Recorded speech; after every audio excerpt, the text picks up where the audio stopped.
ಭಾಗವತ ಅಂತನ್ನುವ ಗ್ರಂಥ. ಆದ್ದರಿಂದಲೇ ಭಾಗವತದ ಪ್ರತಿ ಅಧ್ಯಾಯದ ಕೊನೆಯಲ್ಲಿಯೂ ಕೂಡ ಇತಿ ಶ್ರೀಮದ್ ಭಾಗವತೆ ಪಾರಮಹಂಸ ಸಂಹಿತಾಯಾಮ್ ಅಂತ ಬರೆದಿರ್ತಾರೆ. ಪಾರಮಹಂಸ ಸಂಹಿತ ಅಂತಂದರೆ ಪರಮಹಂಸರು ಅಂತಂದರೆ ಸನ್ಯಾಸಿಗಳು, ಅವರಿಗೆ ವೇದ ತುಲ್ಯವಾಗಿರ್ತಕ್ಕಂಥದ್ದು ಈ ಗ್ರಂಥ ಅಂತ ಹೇಳಿ ಇದನ್ನು ಅವರು ಅಧ್ಯಯನ ಮಾಡಬೇಕು ಅಂತ ಸನ್ಯಾಸಿಗಳು ವಿಶೇಷವಾಗಿ ಅಧ್ಯಯನ ಮಾಡಬೇಕು ಅಂತ. ಕಾರಣ ಏನು ಅಂತಂದರೆ ಮೂರನೇ ಸ್ಕಂದದಲ್ಲಿ ಹೇಳುವಾಗ ವಿಜಯಧ್ವಜ ತೀರ್ಥರು ಹೇಳ್ತಾರೆ ಅದರ ಸ್ವಾರಸ್ಯವನ್ನು. ಯಾಕೆ ಅವರಿಗೆ ವೇದಕ್ಕಿಂತ ಸಮಾನ ಇದು ಭಾಗವತ ಅಂತ. ಭಾಗವತ ಶ್ರವಣ ಮಾಡೋಕ್ಕಿಂತ ಮೊದಲು ಭಾಗವತ ಶ್ರವಣದ ಫಲ ಏನು ಅಂತನ್ನುವುದನ್ನು ಶ್ರವಣ ಮಾಡಬೇಕು ಅಂತನ್ನುವ ಪದ್ಧತಿ. ಆದ್ದರಿಂದ ಪದ್ಮಪುರಾಣದಲ್ಲಿ 2 ಕಥೆಯನ್ನು ಹೇಳಿದ್ದಾರೆ ಇದರ ಬಗ್ಗೆ. ಭಾಗವತ ಶ್ರವಣದ ಫಲದ ಬಗ್ಗೆ ಪದ್ಮಪುರಾಣದಲ್ಲಿ 2 ಕಥೆಯನ್ನು ಹೇಳಿದ್ದಾರೆ. ಆತ್ಮದೇವ ಅಂತ ತುಂಗಭದ್ರಾ ನದಿ ತೀರದಲ್ಲಿ ಒಬ್ಬ ಬ್ರಾಹ್ಮಣ ಇದ್ದ, ಸಂಸಾರ ಕಟ್ಕೊಂಡಿದ್ದ, ಬೇಕಾದಷ್ಟು ವೇದಾಧ್ಯಯನ ವೇದ ಪಾರಾಯಣ ಇದನ್ನೆಲ್ಲ ಮಾಡ್ತಾ ಇದ್ದ. ಎಷ್ಟು ದಿನ ಆಗಿದ್ರೂ ಕೂಡ ಸಂತಾನ ಆಗಿದ್ದಿಲ್ಲ ಅವನಿಗೆ. ಆದ್ದರಿಂದ ಸಂತಾನಕ್ಕೆ ಪ್ರಯತ್ನವೂ ಪಡ್ತಾ ಇದ್ದ, ಅದಕ್ಕೆ ತಕ್ಕಂತೆ ದೇವರ ಆರಾಧನೆಯನ್ನು ಮಾಡ್ತಾ ಇದ್ದ. ಯಜ್ಞ ಮಾಡುವಾಗ ದೇವಲೋಕದ ಒಬ್ಬ ದೇವತೆ ಬಂದು ಪ್ರಸಾದ ಕೊಡ್ತಾನೆ. ಈ ಪ್ರಸಾದವನ್ನು ಯಾರು ತಿಂತಾರೋ ಅವರು ಗರ್ಭಧಾರಣೆ ಆಗ್ತದೆ ಅಂತ. ಆಯಿತು ಅಂತ ಪ್ರಸಾದ ತನ್ನ ಹೆಂಡತಿಗೆ ಕೊಟ್ಟ. ಹೆಂಡತಿಗೆ ಮಾತ್ರ ಅಷ್ಟು ಧರ್ಮದಲ್ಲಿ ಶ್ರದ್ಧೆ ಇದ್ದಿದ್ದಿಲ್ಲ. ಗಂಡನ ಒತ್ತಾಯಕ್ಕೆ ಅಂತ ಕೊಟ್ಟ ಪ್ರಸಾದವನ್ನು ಅರ್ಧ ತಿಂದು ಇನ್ನು ಅರ್ಧ ಗಂಡ ಹೋದ್ಮೇಲೆ ಕಿಟಕಿಯಿಂದ ಹೊರಗೆ ಬಿಸಾಕಿದ್ದಾನೆ. ಅಲ್ಲೇ ಎದುರುಗಡೆ ಒಂದು ಹಸು ನಿಂತಿತ್ತು. ಹಸು ಆ ಪ್ರಸಾದವನ್ನು ತಿಂತು, ದೇವರು ಕೊಟ್ಟಿದ್ದು ತಿಂತಷ್ಟೇ. ಆದ್ದರಿಂದ ದೇವತೆ ಮಾತಂತೂ ಸುಳ್ಳಾಗಲ್ಲ. ಯಾರು ತಿಂತಾರೋ ಅವರಲ್ಲಿ ಗರ್ಭಧಾರಣೆ ಆಗ್ತಿದೆ ಅಂತ. ಅರ್ಧ ಹೆಂಡತಿ ತಿಂದಿದ್ದಾಳೆ, ಇನ್ನು ಅರ್ಧ ಹಸು ತಿಂದಿದೆ. ಇಬ್ಬರಿಗೂ ಕೂಡ ಗರ್ಭಧಾರಣೆ. ಇಬ್ಬರು ಹೊಟ್ಟೆಯಿಂದನೂ ಕೂಡ 2 ಮಕ್ಕಳು ಹುಟ್ಟಿದ್ರು. ಈ ಹೆಂಡತಿಯ ಹೊಟ್ಟೆಯಲ್ಲಿ ಹುಟ್ಟಿರ್ತಕ್ಕಂತಹ ಮಗು ಮಾತ್ರ ಅಯೋಗ್ಯವಾಗಿ ಬೆಳೀತು. ಅಧರ್ಮ, ಅನ್ಯಾಯ, ದುಷ್ಟತನ ಇದೆಲ್ಲ ತುಂಬಿಕೊಂಡು ಬೆಳೀತು. ಯಾಕೆ ಅಂತಂದ್ರೆ ಅವರ ಅಮ್ಮ ತಿನ್ನುವಾಗಲೇ ಅಸಡ್ಡೆಯಿಂದ ತಿಂದಿತ್ತು. ಹಸುವಿನ ಹೊಟ್ಟೆಯಲ್ಲಿ ಹುಟ್ಟಿದ ಮಗು ಮಾತ್ರ ಭಾರಿ ಸಾತ್ವಿಕವಾಗಿ ಬೆಳೀತು. ಯಾಕೆ ಅಂತಂದರೆ ಸ್ವಾಮಿಗಳು ಹೇಳ್ತಾ ಇರ್ತಾರೆ ಯಾವಾಗಲೂ, ರಾಘವೇಂದ್ರ ಸ್ವಾಮಿಗಳನ್ನು ನಮತಾನ್ ಕಾಮಧೇನುವೆ ಅಂತ ಹೇಳ್ತೀವಲ್ಲ, ಕೇಳಿದ್ದನ್ನೆಲ್ಲ ಕೊಡೋದಕ್ಕೋಸ್ಕರ ಕಾಮಧೇನು ಅಲ್ಲ ಅಂತ. ಪ್ರತಿಯೊಬ್ಬರು ಒಂದೊಂದು ವೃತ್ತಗಳನ್ನು ಮಾಡ್ತಾರೆ. ಚಾತುರ್ಮಾಸ ವೃತ್ತ, ಏಕಾದಶಿ ವೃತ್ತ ಇಂಥ ಮಾಡ್ತಾರೆ. ರಾಯರು ಮಾಡಿದ ವೃತ್ತ ಅಂತಂದರೆ ಧೇನು ವ್ರತ ಅಂತ ಒಂದು ವೃತ್ತ ಮಾಡಿದ್ದೀನಿ. ಧೇನು ವ್ರತ ಅಂತಂದರೆ ಪ್ರಪಂಚದಲ್ಲಿ ಇರುವೆಯಿಂದ ಹಿಡಿದು ಮನುಷ್ಯನ ತನಕ ಪ್ರತಿಯೊಂದು ಪ್ರಾಣಿಗಳು ನಾಳೆಗೆ ಬೇಕು ಅಂತ ಒಟ್ಟು ಮಾಡಿಡ್ತದೆ ಆಹಾರವನ್ನು. ಎಲ್ಲ ಪ್ರಾಣಿಗಳು ಒಟ್ಟು ಮಾಡಿಡ್ತದೆ. ಸಾಯಂಕಾಲಕ್ಕೆ ಬೇಕು ಅಂತ ಒಂದು ಹಿಡಿ ಹುಲ್ಲನ್ನು ತೊಗೊಂಡು ಹೋಗಲಾರದ ಪ್ರಾಣಿ ಅಂತಂದರೆ ಹಸು ಮಾತ್ರ. ಆ ಹೊತ್ತಿಗೆ ಎಷ್ಟು ಬೇಕೋ ಅಷ್ಟು ತಿಂತದೆ. ಮುಂದಿನ ಕಾಲಕ್ಕೆ ದೇವರಿದ್ದಾನೆ ಅಂತ ನಂಬ್ಕೊಂಡಿರ್ತೀವಿ ದೇವರನ್ನು. ರಾಘವೇಂದ್ರ ಸ್ವಾಮಿಗಳು ಹಾಗೇ ಇದ್ರು ಜೀವನದಲ್ಲಿ ಅಂತ ಅವರನ್ನು ಹೇಳ್ತಾರೆ. ಆದ್ದರಿಂದ ಈ ಹಸು ಪ್ರಾಮಾಣಿಕವಾಗಿ ದೇವರನ್ನು ನಂಬಿ ಬದುಕುವಂಥ ಪ್ರಾಣಿ. ನಾಳೆಗೆ ಸಾಯಂಕಾಲಕ್ಕೆ ಅಂತ ವಿಚಾರ ಮಾಡುವಂಥ ಪ್ರಾಣಿ ಅಲ್ಲ. ಆದ್ದರಿಂದ ಅವರಲ್ಲಿ ಹುಟ್ಟಿರತಕ್ಕಂತಹ ಮಗು ಹಸುವಿನ ಹೊಟ್ಟೆಯಲ್ಲಿ ಹುಟ್ಟಿದ್ದು ಅಂತ ಗುರುತಾಗೋದಕ್ಕೋಸ್ಕರ ಕಿವಿ ಮಾತ್ರ ಹಸುವಿನ ಕಿವಿ ಅಂತ ಉದ್ದ ಇತ್ತಂತದಕ್ಕೆ. ಆದ್ದರಿಂದ ಆ ಮಗು ಗೋಕರ್ಣ ಅಂತಲೇ ಪ್ರಸಿದ್ಧಿ ಆಯಿತು. ಗೋವಿನ ಕರ್ಣದಂತೆ ಕಿವಿ ಉಳ್ಳವನು, ಆದ್ದರಿಂದ ಗೋಕರ್ಣ ಅಂತಲೇ ಪ್ರಸಿದ್ಧಿ ಆದ. ಇವನು ಇನ್ನೊಬ್ಬನಿದ್ದ ದುಂದುಕಾರಿ ಅಂತ, ಹೆಂಡತಿ ಹೊಟ್ಟೆಯಲ್ಲಿ ಹುಟ್ಟಿದವನು. ಅಮ್ಮ ಅಸಡ್ಡೆಯಿಂದ ಸ್ವೀಕಾರ ಮಾಡಿದ್ರಿಂದ ಎಲ್ಲ ದುರ್ಗುಣಗಳು ಕೂಡ ಇವನಲ್ಲಿತ್ತು. ತಂದೆ ತಾಯಿಗಳ ಮರಣ ಆದ ಮೇಲೆ ಮನೆಯಲ್ಲೇ 5 ಜನ ಹೆಣ್ಮಕ್ಳನ್ನು ಇಟ್ಟುಕೊಂಡು ವೇಶ್ಯಾವಾಟಿಕೆ ಪ್ರಾರಂಭ ಮಾಡಿದ್ದಾನೆ.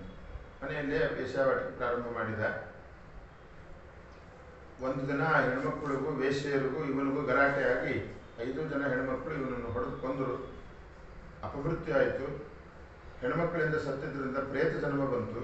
ಪ್ರತಿಯೊಬ್ಬರಿಗೂ ಪ್ರೇತ ಜನ್ಮ ಬರ್ತದೆ. 12ನೇ ದಿನದ ತನಕ, 11ನೇ ದಿನದ ಮೇಲೆ ನಿವೃತ್ತಿ ಆಗ್ತದೆ ಪ್ರೇತತ್ವ. 12ನೇ ದಿನಕ್ಕೆ. ಆದರೆ ಇವನಿಗೆ ಅದು ಕಂಟಿನ್ಯೂ ಆಯಿತು. ಯಾಕೆ ಅಂದರೆ ಪಾಪ ಅಷ್ಟಿತ್ತು. ಸರಿ, ಇನ್ನೊಬ್ಬ ಮಗ ಇದ್ದಾನೆ ಗೋಕರ್ಣ ಅಂತ. ತಂದೆ ತಾಯಿಗಳ ಮರಣ ಆದ ಮೇಲೆ ಗಯಾ ಕ್ಷೇತ್ರಾದಿಗಳಿಗೆ ಹೋಗಿ ಶ್ರಾದ್ದ ಮಾಡ್ಕೊಂಡು ಬರೋಣ ಅಂತ ಹೋಗಿದ್ದ. ಅಣ್ಣನೂ ಹೋದ ಅಂತ ಸುದ್ದಿ ಗೊತ್ತಾಯಿತು. ಅಣ್ಣನ ಶ್ರಾದ್ದನೂ ಮಾಡಿ ಬಂದ. ಒಂದಿನ ರಾತ್ರಿ ಮನೆಯಲ್ಲಿ ಮಲ್ಕೊಂಡಾಗ ಮನೆ ಎದುರುಗಡೆ ಜಾಗದಲ್ಲಿ ಇದ್ದಕ್ಕಿದ್ದ ಹಾಗೆ ಬೆಂಕಿ ಉರಿಲಿಕ್ಕೆ ಪ್ರಾರಂಭ ಆಯಿತು. ಬೆಂಕಿಯನ್ನು ನೋಡ್ತಾ ಇದ್ದಾನೆ. ನೋಡಿದಾಗನೇ ಅದು ಎಮ್ಮೆ ಆಯಿತು. ಕ್ವಚಿದಗ್ನಿ ಕ್ವಚಿನ್ಮೇಷಃ ಕ್ವಚಿಚ್ಚ ಮಹಿಷೋಭವತ್. ಆ ಎಮ್ಮೆ ಇದ್ದಕ್ಕಿದ್ದ ಹಾಗೆಯೇ ಮೇಕೆ ಆಯಿತು, ಮೇಕೆ ಇದ್ದದ್ದು ಮೊಲ ಆಯಿತು, ಆಡಾಯಿತು. ಇದನ್ನೆಲ್ಲ ನೋಡಿದಾಗ ಅವನಿಗೆ ಗೊತ್ತಾಯಿತು ಇದು ಸಾಮಾನ್ಯ ಏನೋ ವಸ್ತುವಂಕರು ಅಲ್ಲ, ದುರ್ಗತಿಯಾದ ಒಂದು ಪ್ರೇತವೇ ಇರಬೇಕು ಅಂತ ಹೊರಗಡೆ ಬಂದ. ಧೈರ್ಯದಿಂದ ಹೊರಗಡೆ ಬಂದ. ಯಾರು ನೀನು ಅಂತ ಕೇಳಿದಾಗ ನಿನ್ನ ಅಣ್ಣ ದುಂದುಕಾರಿ ನಾನು ಅಂತ ಹೇಳ್ಕೊಂಡ. ದುಂದುಕಾರಿ ಅಂತ ಹೇಳ್ಕೊಂಡಾಗ ಗೋಕರ್ಣನಿಗೆ ಆಶ್ಚರ್ಯ ಆಯಿತು. ನಿನ್ನ ಹೆಸರಲ್ಲಿ ಗಯಾ ಕ್ಷೇತ್ರಕ್ಕೆ ಹೋಗಿ ಶ್ರಾದ್ದ ಮಾಡಿ ಬಂದಿದ್ದೀನಿ, ನೀ ಇನ್ನೂ ಪ್ರೇತ ಜನ್ಮದಲ್ಲಿ ಒದ್ದಾಡ್ತಾ ಇದ್ದೀನಿ ಅಂದರೆ ಶ್ರಾದ್ದದ ಫಲ ಏನೂ ಇಲ್ವಾ ಅಂತ ಕೇಳಿದ. ಅದಕ್ಕೆ ಅಣ್ಣ ಹೇಳ್ಕೊಂಡ, ಒಂದು ಸಲ ಅಲ್ಲ 100 ಸಲ ಗಯಾ ಕ್ಷೇತ್ರಕ್ಕೆ ಹೋಗಿ ಶ್ರಾದ್ದ ಮಾಡಿದ್ರು ನನಗೇನು ಪ್ರೇತತ್ವ ನಿವೃತ್ತಿ ಆಗಲ್ಲ. ಅಂದ ಮಾತ್ರಕ್ಕೆ ಗಯಾ ಕ್ಷೇತ್ರಕ್ಕೆ ಶಕ್ತಿ ಇಲ್ಲ ಅಂತ ಅರ್ಥ ಅಲ್ಲ, ಅದಕ್ಕಿಂತ ಹೆಚ್ಚಿನ ಪಾಪ ನಾನು ಮಾಡಿದ್ದೇನೆ ಅಂತ ಹೇಳ್ಕೊಂಡು. ಅದಕ್ಕಿಂತ ಹೆಚ್ಚಿನ ಪಾಪ ಇದೆ. ಗಯಾ ಶ್ರಾದ್ದ ಶತೇನಾಪಿ ನಮೇ ಮುಕ್ತರು ಭವಿಷ್ಯತಿ. 100 ಗಯಾ ಶ್ರಾದ್ದ ಮಾಡಿದ್ರು ನನ್ನ ಪಾಪ ಏನು ಕರಗಲ್ಲ ಅಂತ ಹೇಳ್ಕೊಂಡ. ಅದಕ್ಕೆ ಗೋಕರ್ಣನಿಗೆ ಪ್ರತಿಯೊಬ್ಬ ವ್ಯಕ್ತಿಯ ಕರ್ತವ್ಯ ಏನು ಅಂತಂದ್ರೆ ಪಿತೃಗಳ ಉದ್ಧಾರಕ್ಕೋಸ್ಕರ ಪ್ರಯತ್ನ ಪಡಬೇಕು ಮನುಷ್ಯ ಅಂತ. ಎಲ್ಲ ಕರ್ಮಗಳು ಕೂಡ ಪಿತೃಗಳ ಉದ್ಧಾರಕ್ಕೋಸ್ಕರ. ಶಾಸ್ತ್ರಾಧ್ಯಯನ ಅದು ಪಿತೃಗಳ ಉದ್ಧಾರಕ್ಕೆ, ದೇವರ ಪೂಜೆ ಪಿತೃಗಳ ಉದ್ಧಾರಕ್ಕೆ, ಯಜ್ಞಯಾಗಾದಿಗಳು ಪಿತೃಗಳ ಉದ್ಧಾರಕ್ಕೆ, ಕನ್ಯಾದಾನ ಅದು ಪಿತೃಗಳ ಉದ್ಧಾರಕ್ಕೆ. ಹೀಗೆ ಮನುಷ್ಯ ಪಿತೃಗಳ ಉದ್ಧಾರಕ್ಕೆ ಪ್ರಯತ್ನ ಪಡಬೇಕು ಅಂತ ಶಾಸ್ತ್ರ ಹೇಳಿದ್ರಿಂದ ಗೋಕರ್ಣ ಮಧ್ಯಾಹ್ನದ ತನಕ ಸೂರ್ಯಾಂತರ್ಗತ ನಾರಾಯಣನನ್ನು ಧ್ಯಾನ ಮಾಡಿದ್ದಂತೆ. ಬೇರೆ ಯಾವ ಮಂತ್ರದಿಂದನೂ ಅಲ್ಲ, ಇದೇ ಗಾಯತ್ರಿ ಮಂತ್ರದಿಂದನೇ ಮಾಡಿದಾಗ ಅಶರೀರವಾಣಿ ಆಯಿತು ಅವನಿಗೆ. ನಿಮ್ಮ ಅಣ್ಣನಿಗೆ ಸದ್ಗತಿ ಆಗಬೇಕು ಅಂತಿದ್ರೆ 7 ದಿನಗಳ ಕಥೆಯನ್ನು ಹೇಳು ಅಂತ ಹೇಳಿ. ಏತದರ್ಥಂತು ಸತ್ಕರ್ಮ ಸಪ್ತಾಹ ವಾಚನಂ ಕುರು. 7 ದಿನಗಳ ಕಥೆ ಹೇಳು ಅಂತಂದಾಗ ಭಾಗವತದ ಕಥೆಯನ್ನು ಅವನು ಹೇಳಿ ಅಣ್ಣನಿಗೆ ಸದ್ಗತಿ ಕೊಟ್ಟ ಅಂತ ಆ ದುಂದುಕಾರಿಯ ಕಥೆ. ಅವನ್ಯಾವನೋ ವೇಶ್ಯಾವಾಟಿಕೆ ಮಾಡಿದವನು ದುರ್ಗತಿ ಆಯಿತು, ನಮಗೇನಾಗಲ್ಲ ಅಂತ ಅನಿಸ್ತದೆ. ಪುರಾಣ ಯಾರದೋ ಮನೆ ಕಥೆ ಕೇಳಿ ಹೇಳಿ ಪುರಾಣಕ್ಕೆ ಏನಾಗಬೇಕಾಗಿಲ್ಲ, ಕೇಳಿ ನಮಗೇನಾಗಬೇಕಾಗಿಲ್ಲ ಬೇರೆಯವ್ರ ಕಥೆ. ಭಾಗವತದ 8ನೇ ಸ್ಕಂದದಲ್ಲಿ ಒಂದು ಮಾತು ಹೇಳ್ತಾರೆ, ಕಥಾ ಇಮಾಸ್ತೆ ಕಥಿತಾ ಮಹೀಯಸ ವಿಜ್ಞಾನ ವೈರಾಗ್ಯ ವಿವಕ್ಷಯಾ ವಿಭೋ ವಚೋ ವಿಭೂತಿ ನತು ಪಾರಮಾರ್ಥ್ಯಂ. ಶುಕಾಚಾರ್ಯರು ಪರೀಕ್ಷಿತ ರಾಜನಿಗೆ ಹೇಳೋದು, ಯಾವ ಪುರಾಣ ಯಾವುದೇ ಕಥೆಯನ್ನೇ ಹೇಳಿ ಇನ್ನೊಬ್ಬರ ಕಥೆ ಟೈಮ್ ಪಾಸ್ಗೋಸ್ಕರ ಹೇಳೋದು ಅಂತ ಅದನ್ನು ವೇದವ್ಯಾಸದವ್ರ ಕಥೆ ಹೇಳಿರಲ್ಲ. ಪ್ರತಿಯೊಂದು ಕಥೆಯಿಂದಲೂ ನಮ್ಮ ಜೀವನದಲ್ಲಿ ನಾವೇನು ಅಳವಡಿಸ್ಕೊಳ್ಬೇಕು ಅನ್ನೋದನ್ನು ಹೇಳ್ತಾ ಇರುತ್ತೆ, ಅದನ್ನು ಅರ್ಥ ಮಾಡ್ಕೊಳ್ಬೇಕು ಅಂತ ಶುಕಾಚಾರ್ಯರು ಹೇಳಿದರು. ಈ ದುಂದುಕಾರಿ ಕಥೆ ಪದ್ಮಪುರಾಣ ಹೇಳಿರ್ತಕ್ಕಂತಹ ಕಥೆ ವೇಶ್ಯಾವಾಟಿಕೆ ನಡೆಸೋದು ಅಂತಂದರೆ ಅವನು ಬೇರೆ ಹೆಣ್ಮಕ್ಳನ್ನು ಇಟ್ಟುಕೊಂಡಿದ್ದ. ಆದರೆ ಮಧ್ವಾಚಾರ್ಯರು ಹೇಳ್ತಾರೆ ಪ್ರತಿಯೊಬ್ಬ ಮನುಷ್ಯರು ಕೂಡ ವೇಶ್ಯ ಸಂಪರ್ಕ ಮಾಡಿರ್ತಾರೆ ಅಂತ ಹೇಳ್ತಾರೆ, ಪ್ರತಿಯೊಬ್ಬರು. ಅದು ಹೇಗೆ ಅಂತಂದರೆ ಭಾಗವತದಲ್ಲೇ ಮುಂದೆ ಪಂಚಮ ಸ್ಕಂದದಲ್ಲಿ ಹರೇಶ್ವರು ಅಂತ ಬರ್ತಾರೆ. ಹರೇಶ್ವರು ಪ್ರಚೇತಸರು ಅಂತ ಅವ್ರ ಕಥೆ ಬರ್ತದೆ. ದಕ್ಷ ಪ್ರಜಾಪತಿ ಮಕ್ಕಳು ಅವರೆಲ್ಲ ಮದುವೆ ಮಾಡ್ಕೊಳ್ಬೇಕು ಅಂತ ಹೊರಟಾಗ ನಾರದ ಮಹರ್ಷಿಗಳು ಹೇಳ್ತಾರೆ, ಬಾಲಿಶಾವತ ಯೋಗಂಗೋ ಕಥಂ ರಕ್ಷತ ವೈ ಪ್ರಜಾ. ನೀವೇ ಇನ್ನೂ ಬುದ್ಧಿ ಬೆಳಿಲಾರ್ದವರು, ನೀವೇನು ಮಕ್ಕಳು ನಡೀತೀರಿ ಮದುವೆ ಮಾಡ್ಕೊಂಡು ಅಂತ ಹೇಳ್ತಾರೆ, ನೀವೇನು ಸಂತಾನ ಅಭಿವೃದ್ಧಿ ಮಾಡ್ತೀರಿ. ಅದಕ್ಕೆ ಹರೇಶ್ವರಿಗೆ ಕೋಪ ಬಂತು, ನಮ್ಮನ್ನು ಬಾಲೇಶ್ವರ ಅಂತಂತ ಇದ್ದೀರಿ, ಸಣ್ಣ ಹುಡುಗರು ಅಂತಂತ ಇದ್ದೀರಿ, ಏನು ಪ್ರಶ್ನೆ ಬೇಕೋ ಕೇಳಿ ಉತ್ತರ ಕೊಡ್ತೀವಿ ಅಂತ ಹೇಳಿ. ಔತ್ಪತ್ತಿಕ ಮನೀಷಯ ಅಷ್ಟು ಬುದ್ಧಿವಂತರಿದ್ದರು ಅವರು ಹರೇಶ್ವರು, ಒಳ್ಳೆ ಶಾಸ್ತ್ರಜ್ಞಾನಿಗಳು. ನಾರದರು 10 ಪ್ರಶ್ನೆ ಕೇಳಿದರು. 10 ಪ್ರಶ್ನೆಯಲ್ಲಿ ಒಂದು ಪ್ರಶ್ನೆ, ಪುಮಾಂಸಂ ಪುಂಶ್ಚಲೀಪತಿಂ.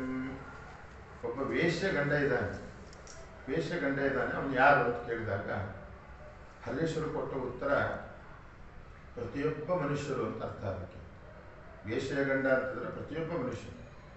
ಸಾಮಾನ್ಯವಾಗಿ ವೇಶ್ಯರು ಏನು ಮಾಡ್ತಾರೆ, ಯಾವ ಹೆಣ್ಮಗಳ ಜೀವನದಲ್ಲಿ ಒಬ್ಬನ ಗಂಡ ಅಂತ ನಿರ್ಣಯ ಇರೋದಿಲ್ವೋ, ಇವನ ಜೊತೆ ಮಾತ್ರ ಬಾಳ್ತೀನಿ ಅಂತ ನಿರ್ಣಯ ಇರೋದಿಲ್ಲ, ಅಂಥವರನ್ನು ವೇಶ್ಯ ಅಂತ ಕರೀತಾರಲ್ಲ.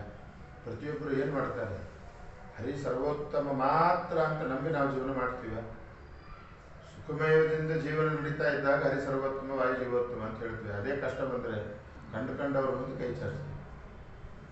ಅದಕ್ಕೆ ಗರುಡ ಪುರಾಣದ ಬ್ರಹ್ಮಕಾಂಡದಲ್ಲಿ ಒಂದು ಮಾತು ಹೇಳ್ತಾನೆ ಪರಮಾತ್ಮ, ಉಳಿದ ಯಾರ ಮುಂದೆನೂ ಕೈ ಚಾಚಲಿಕ್ಕೆ ಹೋಗ್ಬೇಡ್ರಿ. ಕೈ ಚಾಚಿದ್ರೆ ಪರಿಸ್ಥಿತಿ ಏನಾಗ್ತದೆ ಅಂತಂದರೆ, ದೇವರೇ ಕೈ ಚಾಚೋದಕ್ಕೋಸ್ಕರ ಬ್ರಹ್ಮಾಂಡ ವ್ಯಾಪಿಯಾದ ಅಷ್ಟು ದೊಡ್ಡ ಶರೀರದ ಪರಮಾತ್ಮ ವಾಮನನಾಗಿ ಅಂದರೆ ಸಣ್ಣವನಾಗಿ ಬರಬೇಕಾಯ್ತು ಅಂತ ಹೇಳ್ತಾರೆ. ಚತುರ್ಮೂರ್ತಿರ್ಹಿ ಯಾಚಿತ್ವ ವಿಷ್ಣುರು ವಾಮನತಾಂಗತಃ ಕೋನ್ಯೋಧಿಕ ತರಸ್ತೇಷಾಂ ಕೋನಯಾತನ ಲಾಘವಂ.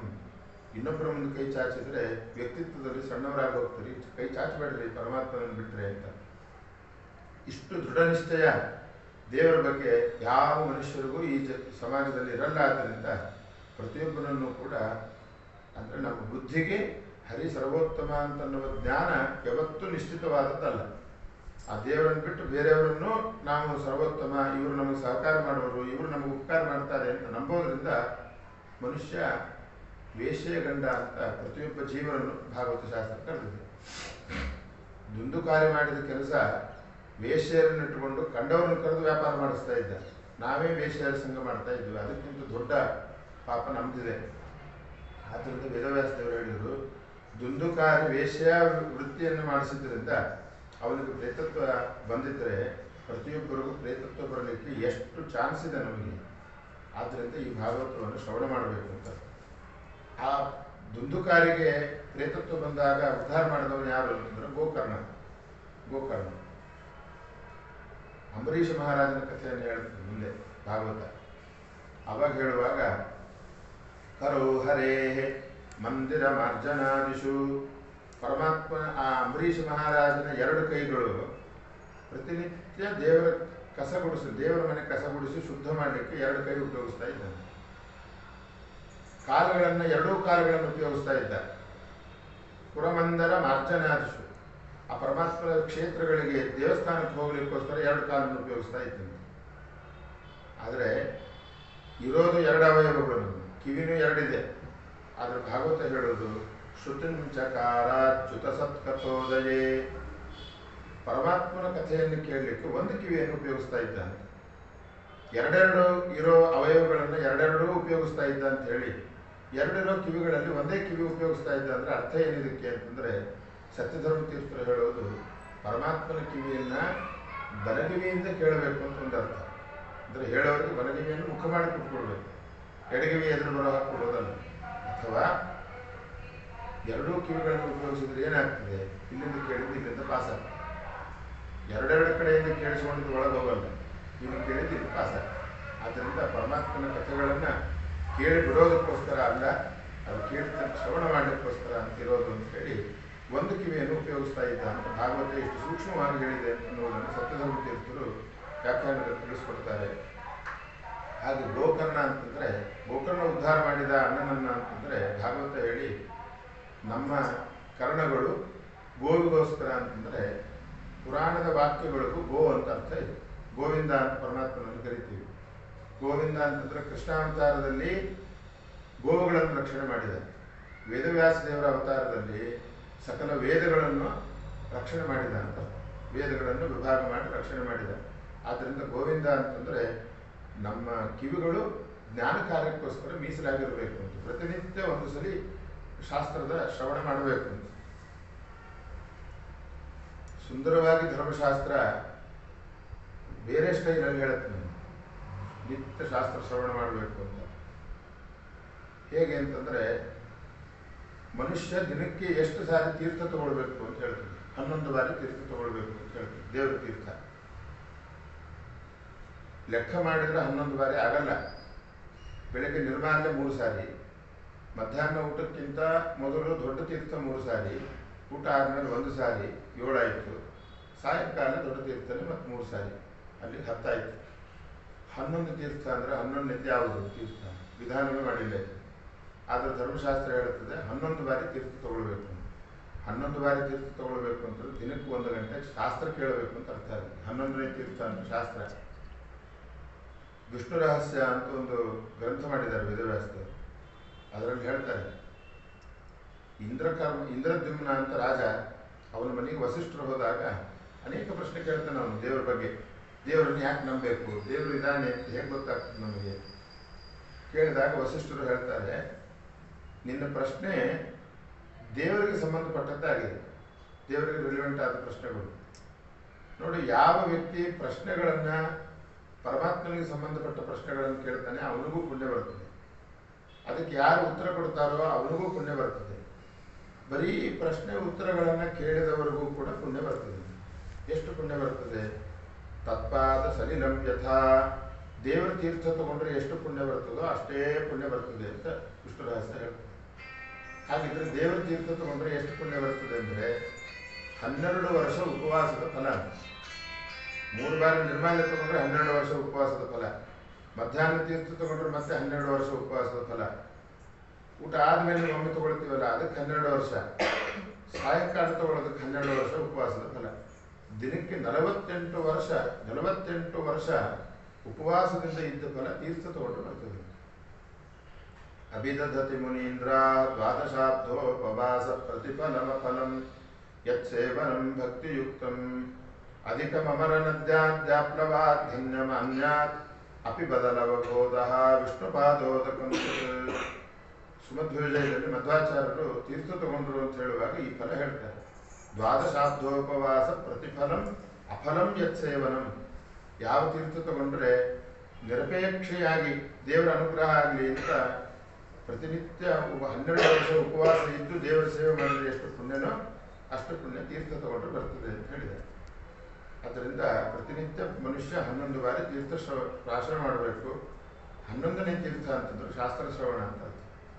ಆದ್ದರಿಂದ ದುಂದುಕಾರಿಗೆ ವೇಶ್ಯಾಸ್ತ್ರೀಯಿಂದ ಅಂತಂದ್ರೆ ನಮ್ಮ ಬುದ್ಧಿ ಹಾಳಾಗಿ ಇನ್ನೊಬ್ಬರನ್ನು ಸರ್ವೋತ್ತಮ ಅಂತ ಹೊಗಳಿದ್ರೂ ಸಾಕು ಆ ಪಾಪ ಬಂದಿರ್ತದೆ. ಅದರಿಂದ ಪ್ರೇತತ್ವ ಬಂದಿತ್ತು ಅಂತಾದರೆ ಅದನ್ನು ಪರಿಹಾರ ಮಾಡುವನು ಗೋಕರ್ಣ ಅಂತಂದ್ರೆ ಶಾಸ್ತ್ರ ಶ್ರವಣವೇ ನಮಗೆ ಆ ಪಾಪದಿಂದ ಪರಿಹಾರಕ ಅಂತ. ಇದು ನಮ್ಮ ಜೀವನದಲ್ಲಿ ಅಳವಡಿಸ್ಕೊಳ್ಬೇಕಾಗಿರ್ತಕ್ಕಂಥ ಕಥೆ. 2ನೇ ಕಥೆ, ನಾರದರು ಭೂಲೋಕಕ್ಕೆ ಬಂದು ಧರ್ಮವನ್ನು ಪರೀಕ್ಷೆ ಮಾಡಲಿಕ್ಕೆ, ಎಷ್ಟು ಧರ್ಮ ಉಳಿದಿದೆ ಕಲಿಯುಗದಲ್ಲಿ ಪರೀಕ್ಷೆ ಮಾಡಲಿಕ್ಕೆ ಬಂದಾಗ ಎಲ್ಲ ಕ್ಷೇತ್ರಗಳನ್ನು ಅಡ್ಡಾಡ್ಕೊಂಡು ಹೋಗಿ ಕೊನೆಗೆ ಮಥುರಾ ಪಟ್ಟಣಕ್ಕೆ ಹೋದರು. ಮಥುರಾ ಪಟ್ಟಣಕ್ಕೆ ಹೋದಾಗ ನಾರದ ಮಹರ್ಷಿಗಳು ನೋಡಿದ ಒಂದು ದೃಷ್ಟಿ ಪರಿಸ್ಥಿತಿ ಏನು ಅಂತಂದ್ರೆ, ಒಬ್ಬ ಸಣ್ಣ ಹುಡುಗಿ ವಯಸ್ಸಾದ 2 ಗಂಡಸು ಮಕ್ಕಳನ್ನು ಮನೆಯಲ್ಲಿಟ್ಟು ಎದುರುಗಡೆ ಅಳ್ತಾ ಕೂತಿದ್ದಾಳೆ ಬ್ರಾಹ್ಮಿ ಮುಹೂರ್ತ ಬೆಳಿಗ್ಗೆ. ನಾರದರು ಹೋಗಿ ಕೇಳಿದ್ರು, ಯಾಕೆ ಅವ ಅಳ್ತಾ ಇದ್ದೀವಿ ಅಂತ ಕೇಳಿದಾಗ ಅವಳು ಹೇಳ್ತಾಳೆ, ಅಪ್ಪ ಅಮ್ಮನಿಗೆ ವಯಸ್ಸಾಗಿ ಮಕ್ಕಳು ಯೌವನದಲ್ಲಿರೋದು ಲೋಕದ ರೂಢಿ. ನೋಡು ನನ್ನ ಮನೆಯಲ್ಲಿ ಏನು ಪರಿಸ್ಥಿತಿ ಆಗಿದೆ, ನನ್ನ ಮಕ್ಕಳಿಗೆ ವಯಸ್ಸಾಗಿ ಮಲ್ಕೊಂಡಿದ್ದಾರೆ ಕೈಕಾಲು. ಅವರ ಅಮ್ಮ ನಾನು ಇನ್ನು ಯೌವನದಲ್ಲಿದ್ದೀನಿ. ಘಟತೆ ಜರಠಾಮಾತ ತರಲು ತನಯಾಗಿ, ಲೋಕದ ರೂಢಿ. ಅಪ್ಪ ಅಮ್ಮನಿಗೆ ವಯಸ್ಸಾಗಿ ಮಕ್ಕಳು ಯೌವನದಲ್ಲಿರೋದು ಲೋಕದ ರೂಢಿ. ನನ್ನ ಮನೆಯಲ್ಲಿ ಇದಕ್ಕೆ ವಿಪರೀತ ಫಲ ಆಗಿದೆ ಅಂತಂದಾಗ ಆ ಹುಡುಗಿಗೆ ಸಹಾಯ ಮಾಡಬೇಕು ಅಂತ ನಾರದರಿಗೆ ಅನಿಸಿ ಅವರು ಪರಮಾತ್ಮನನ್ನು ಪ್ರಾರ್ಥನೆ ಮಾಡಿದಾಗ ಅಶರೀರವಾಣಿಯಾಗಿದ್ದು ಸಪ್ತಾಹ ಮಾಡಿಸುವಂತೆ. ಆವಾಗ ನಾರದ ಮಹರ್ಷಿಗಳು ಸನತ್ ಕುಮಾರರನ್ನು ಕರೆಸಿ ಹರಿದ್ವಾರ ತೀರದಲ್ಲಿ ಆನಂದ ತಟ ಅಂತ ಒಂದು ಆಶ್ರಮ ಇತ್ತಂತೆ. ಆ ಜಾಗದಲ್ಲಿ ಸಪ್ತಾಹವನ್ನು ಮಾಡಿಸಿದರು. ಸಪ್ತಾಹದ ಫಲ ಎಷ್ಟಿತ್ತು ಅಂತಂದರೆ, ವಯಸ್ಸಾದ ಮಕ್ಕಳು ಯೌವನ ಬಂದು ಮಂಗಳಕ್ಕೆ ತಾಯಿ ಜೊತೆಗೆ ಇಷ್ಟರು ಜನ ಬಂದಿರುತ್ತೆ. ಎಲ್ಲಿ ಮಥುರಾ ಪಟ್ಟಣದಿಂದ ಹರಿದ್ವಾರ ಕ್ಷೇತ್ರದ ತನಕ 7 ದಿನದಲ್ಲಿ ನಡ್ಕೊಂಡು ಬಂದರು. ಇದಕ್ಕೆ ಫಲ ಏನು ಅಂತಂದರೆ, ಭಕ್ತಿ ಜ್ಞಾನ ವಿರಾಗಾಣ, ಜ್ಞಾನ ಭಕ್ತಿ ವೈರಾಗ್ಯ. ಇದು ಭಾಗವತ ಶ್ರವಣದ ಫಲ ಅಂತ ಹೇಳುತ್ತೆ. ಭಾಗವತ ಶ್ರವಣದ ಫಲ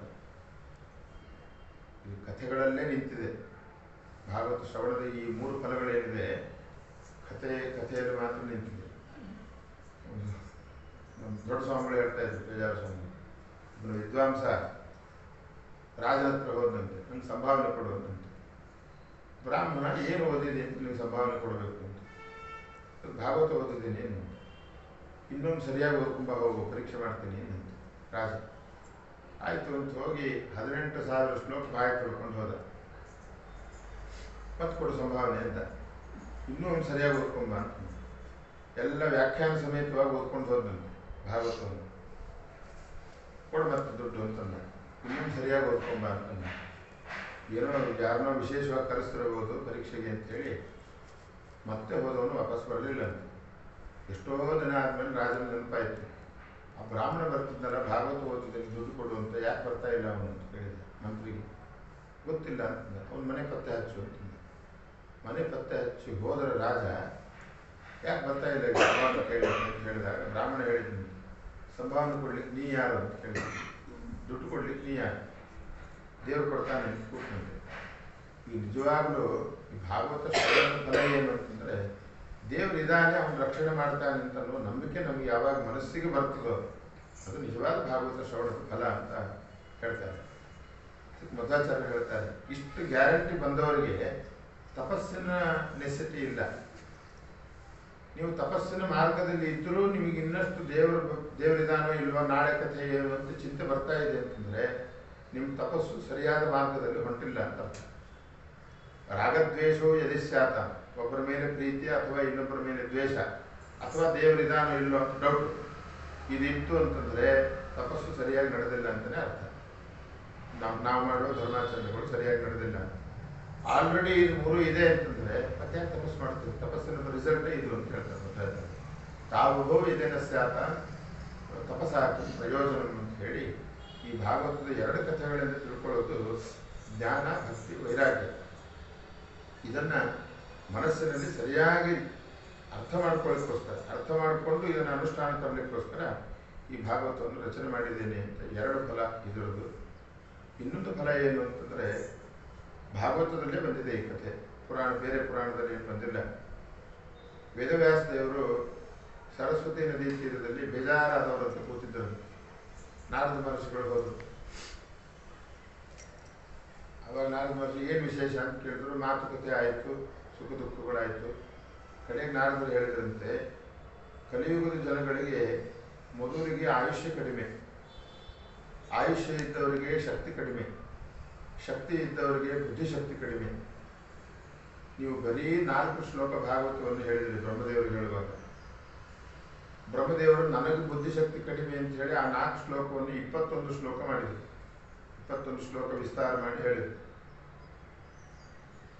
ನೀವು ಬರೀ 21 ಶ್ಲೋಕದ ಭಾಗವತ ಜಗತ್ತಿಗೆ ಕೊಟ್ಟರೆ ಸಾಲದು ಈಗಿನ ಜನಗಳಿಗೆ. ಅದರಿಂದ ತ್ವಮೇತದ್ ವಿಪರೀಪುರು, ಇದನ್ನು ಇನ್ನಷ್ಟು ವಿಸ್ತಾರ ಮಾಡಲಿ ಅಂತ ಹೇಳಿದರು. ಅದಕ್ಕೆ ವೇದವ್ಯಾಸರು ಕೇಳಿದ್ರು, ಇಷ್ಟು ಭಾಗವತದ ಬಗ್ಗೆ ಹುಚ್ಚತ್ತಿದೆ ಅಲ್ಲ ನಿಮಗೆ, ಏನು ಅನುಭವಿಸಿದ್ರಿ ಈ ಭಾಗವತದಿಂದ, ನೀವೇನು ಫಲ ಪಡೆದಿದ್ದೀರಿ ಹೇಳ್ರಿ ನಿಮಗೆ ಅಂತ ಹೇಳಿದಾಗ ನಾರದರು ಹೇಳಿದರು, ನಾನು ಹಿಂದಿನ ಜನ್ಮದಲ್ಲಿ ಒಬ್ಬ ಪಾತ್ರೆ ತಿಕ್ಕಳ ದಾಸಿ ಮಗನಾಗಿದ್ದೆ. ಚಿಕ್ಕ ವಯಸ್ಸು, ಅಮ್ಮನಿಗೆ ನನ್ನ ಮೇಲೆ ಭಾರಿ ಪ್ರೀತಿ, ಮಗನನ್ನು ಸುಖವಾಗಿ ನೋಡ್ಕೊಳ್ಬೇಕು ಅಂತ. ಪ್ರತಿಯೊಬ್ಬ ಅಮ್ಮನಿಗೂ ಇರ್ತದೆ ಮಕ್ಕಳನ್ನು ಚೆನ್ನಾಗಿ ನೋಡ್ಕೊಳ್ಬೇಕು ಅಂತ. ಸಂಪತ್ತಿರಲಾರದ ಕಾರಣಕ್ಕೆ ಪೇಚಾಡ್ತಾ ಇದ್ದು. ಒಂದು ಕಾಲ ಬಂತು, ವರ್ಷಾಕಾಲ, ಶರದ್ ಋತು, ಇದು 2 ಬಂದಾಗ ಚಾತುರ್ಮಾಸ 4 ತಿಂಗಳ ಕಾಲ ಮಳೆ ಆಗ್ತಾ ಇತ್ತು. ಹಾಗಾಗಿ ಎಲ್ಲ ಋಷಿಮುನಿಗಳು ಕೂಡ ಒಂದು ಕಡೆ ಚಾತುರ್ಮಾಸಕ್ಕೆ ಕೂಡ್ತಾ ಇದ್ರು. ಚಾತುರ್ಮಾಸ ಕೂತ ಜಾಗದಲ್ಲಿ ನಮ್ಮಮ್ಮ ಕೆಲಸಕ್ಕೆ ಸೇರಿಕೊಂಡು. ಕಾರಣ ಏನು ಅಂತಂದರೆ, ಇಷ್ಟು ಜನ ಅಡುಗೆ ಆಗೋ ಜಾಗದಲ್ಲಿ ಬೇಕಾದಷ್ಟು ಅಡುಗೆ ಉಳಿತಿದ್ದ ದಿನ ಮಗನಿಗೆ 4 ತಿಂಗಳಾದರೂ ಹೊಟ್ಟೆ ತುಂಬ ಊಟ ಸಿಗ್ತದೆ ಅಂತ ಅಲ್ಲಿ ಕೆಲಸಕ್ಕೆ ಸೇರಿಕೊಂಡು. ಅಮ್ಮ ಹೇಳಿದ ಕೆಲಸ ಮಾಡ್ತಾ ಇದ್ದೆ. ದೇವರು ನನ್ನ ಮೇಲೆ ಮಾಡಿದ ಅನುಗ್ರಹ ಏನು ಅಂತಂದರೆ, ಅಮ್ಮ ಹೇಳಿದ ಕೆಲಸ ಮುಗಿದ ಮೇಲೆ ಎಲ್ಲೋ ಆಟಕ್ಕೆ ಹೋಗ್ತಾ ಇದ್ದಿದ್ದಿಲ್ಲ. ಋಷಿಮುನಿಗಳು ಏನು ಕತೆ ಹೇಳ್ತಾ ಇದ್ರು, ಪಾಠ ಪ್ರವಚನ ಮಾಡ್ತಾ ಇದ್ರು, ಅಲ್ಲಿಗೆ ಹೋಗಿ ಕೊಡ್ತಾ ಇದ್ದೆ ನಾನು. 4 ತಿಂಗಳು ಅಲ್ಲಿ ಕೊಡ್ತಾ ಇತ್ತಂತ ಮಗು. ಕೊನೆಯಲ್ಲಿ ಅವರೆಲ್ಲ ಚಾತುರ್ಮಾಸ ಮುಗಿಸಿ ಹೋಗುವಾಗ ಆ ಹುಡುಗನ ಆಸಕ್ತಿ ನೋಡಿ ದೇವರ ಬಗ್ಗೆ ಒಂದಿಷ್ಟು ತತ್ವೋಪದೇಶವನ್ನು ಮಾಡಿ, ಈ ರೀತಿ ಪರಮಾತ್ಮನ ಪೂಜೆ ಮಾಡು, ಅನುಗ್ರಹ ಆಗ್ತದೆ ನನಗೆ ದೇವರದು ಅಂತ ಹೇಳಿ ಹೋದ್ರು ಋಷಿಮುನಿಗಳೆಲ್ಲ. ಅವರೆಲ್ಲ ಹೋದ್ಮೇಲೆ ನಾರದರು ಹಾಗೇ ಉಪಾಸನೆ ಮಾಡಲಿಕ್ಕೆ ಶುರು ಮಾಡಿದರು ಪರಮಾತ್ಮನನ್ನ.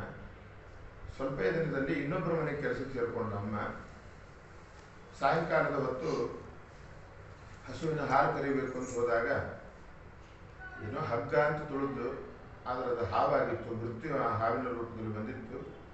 ಹಾವು ಕಚ್ಚಿ ಅಮ್ಮ ಸತ್ತೋದ್ಲು. ಅವಾಗ ನಾರದರು ದೇವರಿಗೆ ಧನ್ಯವಾದ ಹೇಳಿದ್ರಂತೆ. ಧನ್ಯವಾದ ಯಾಕೆ? ಅಮ್ಮನ ಕರ್ಕೊಂಡು ಸೇವೆ ಮಾಡೋದಂತ ತಪ್ಪಿಸಿದೆ ಅಂತಲ್ಲ. ಪರಮಾತ್ಮ ಪ್ರತಿಯೊಬ್ಬ ತಂದೆ ತಾಯಿಯನ್ನು ಗೌರವದಿಂದ ಕಾಣಬೇಕು.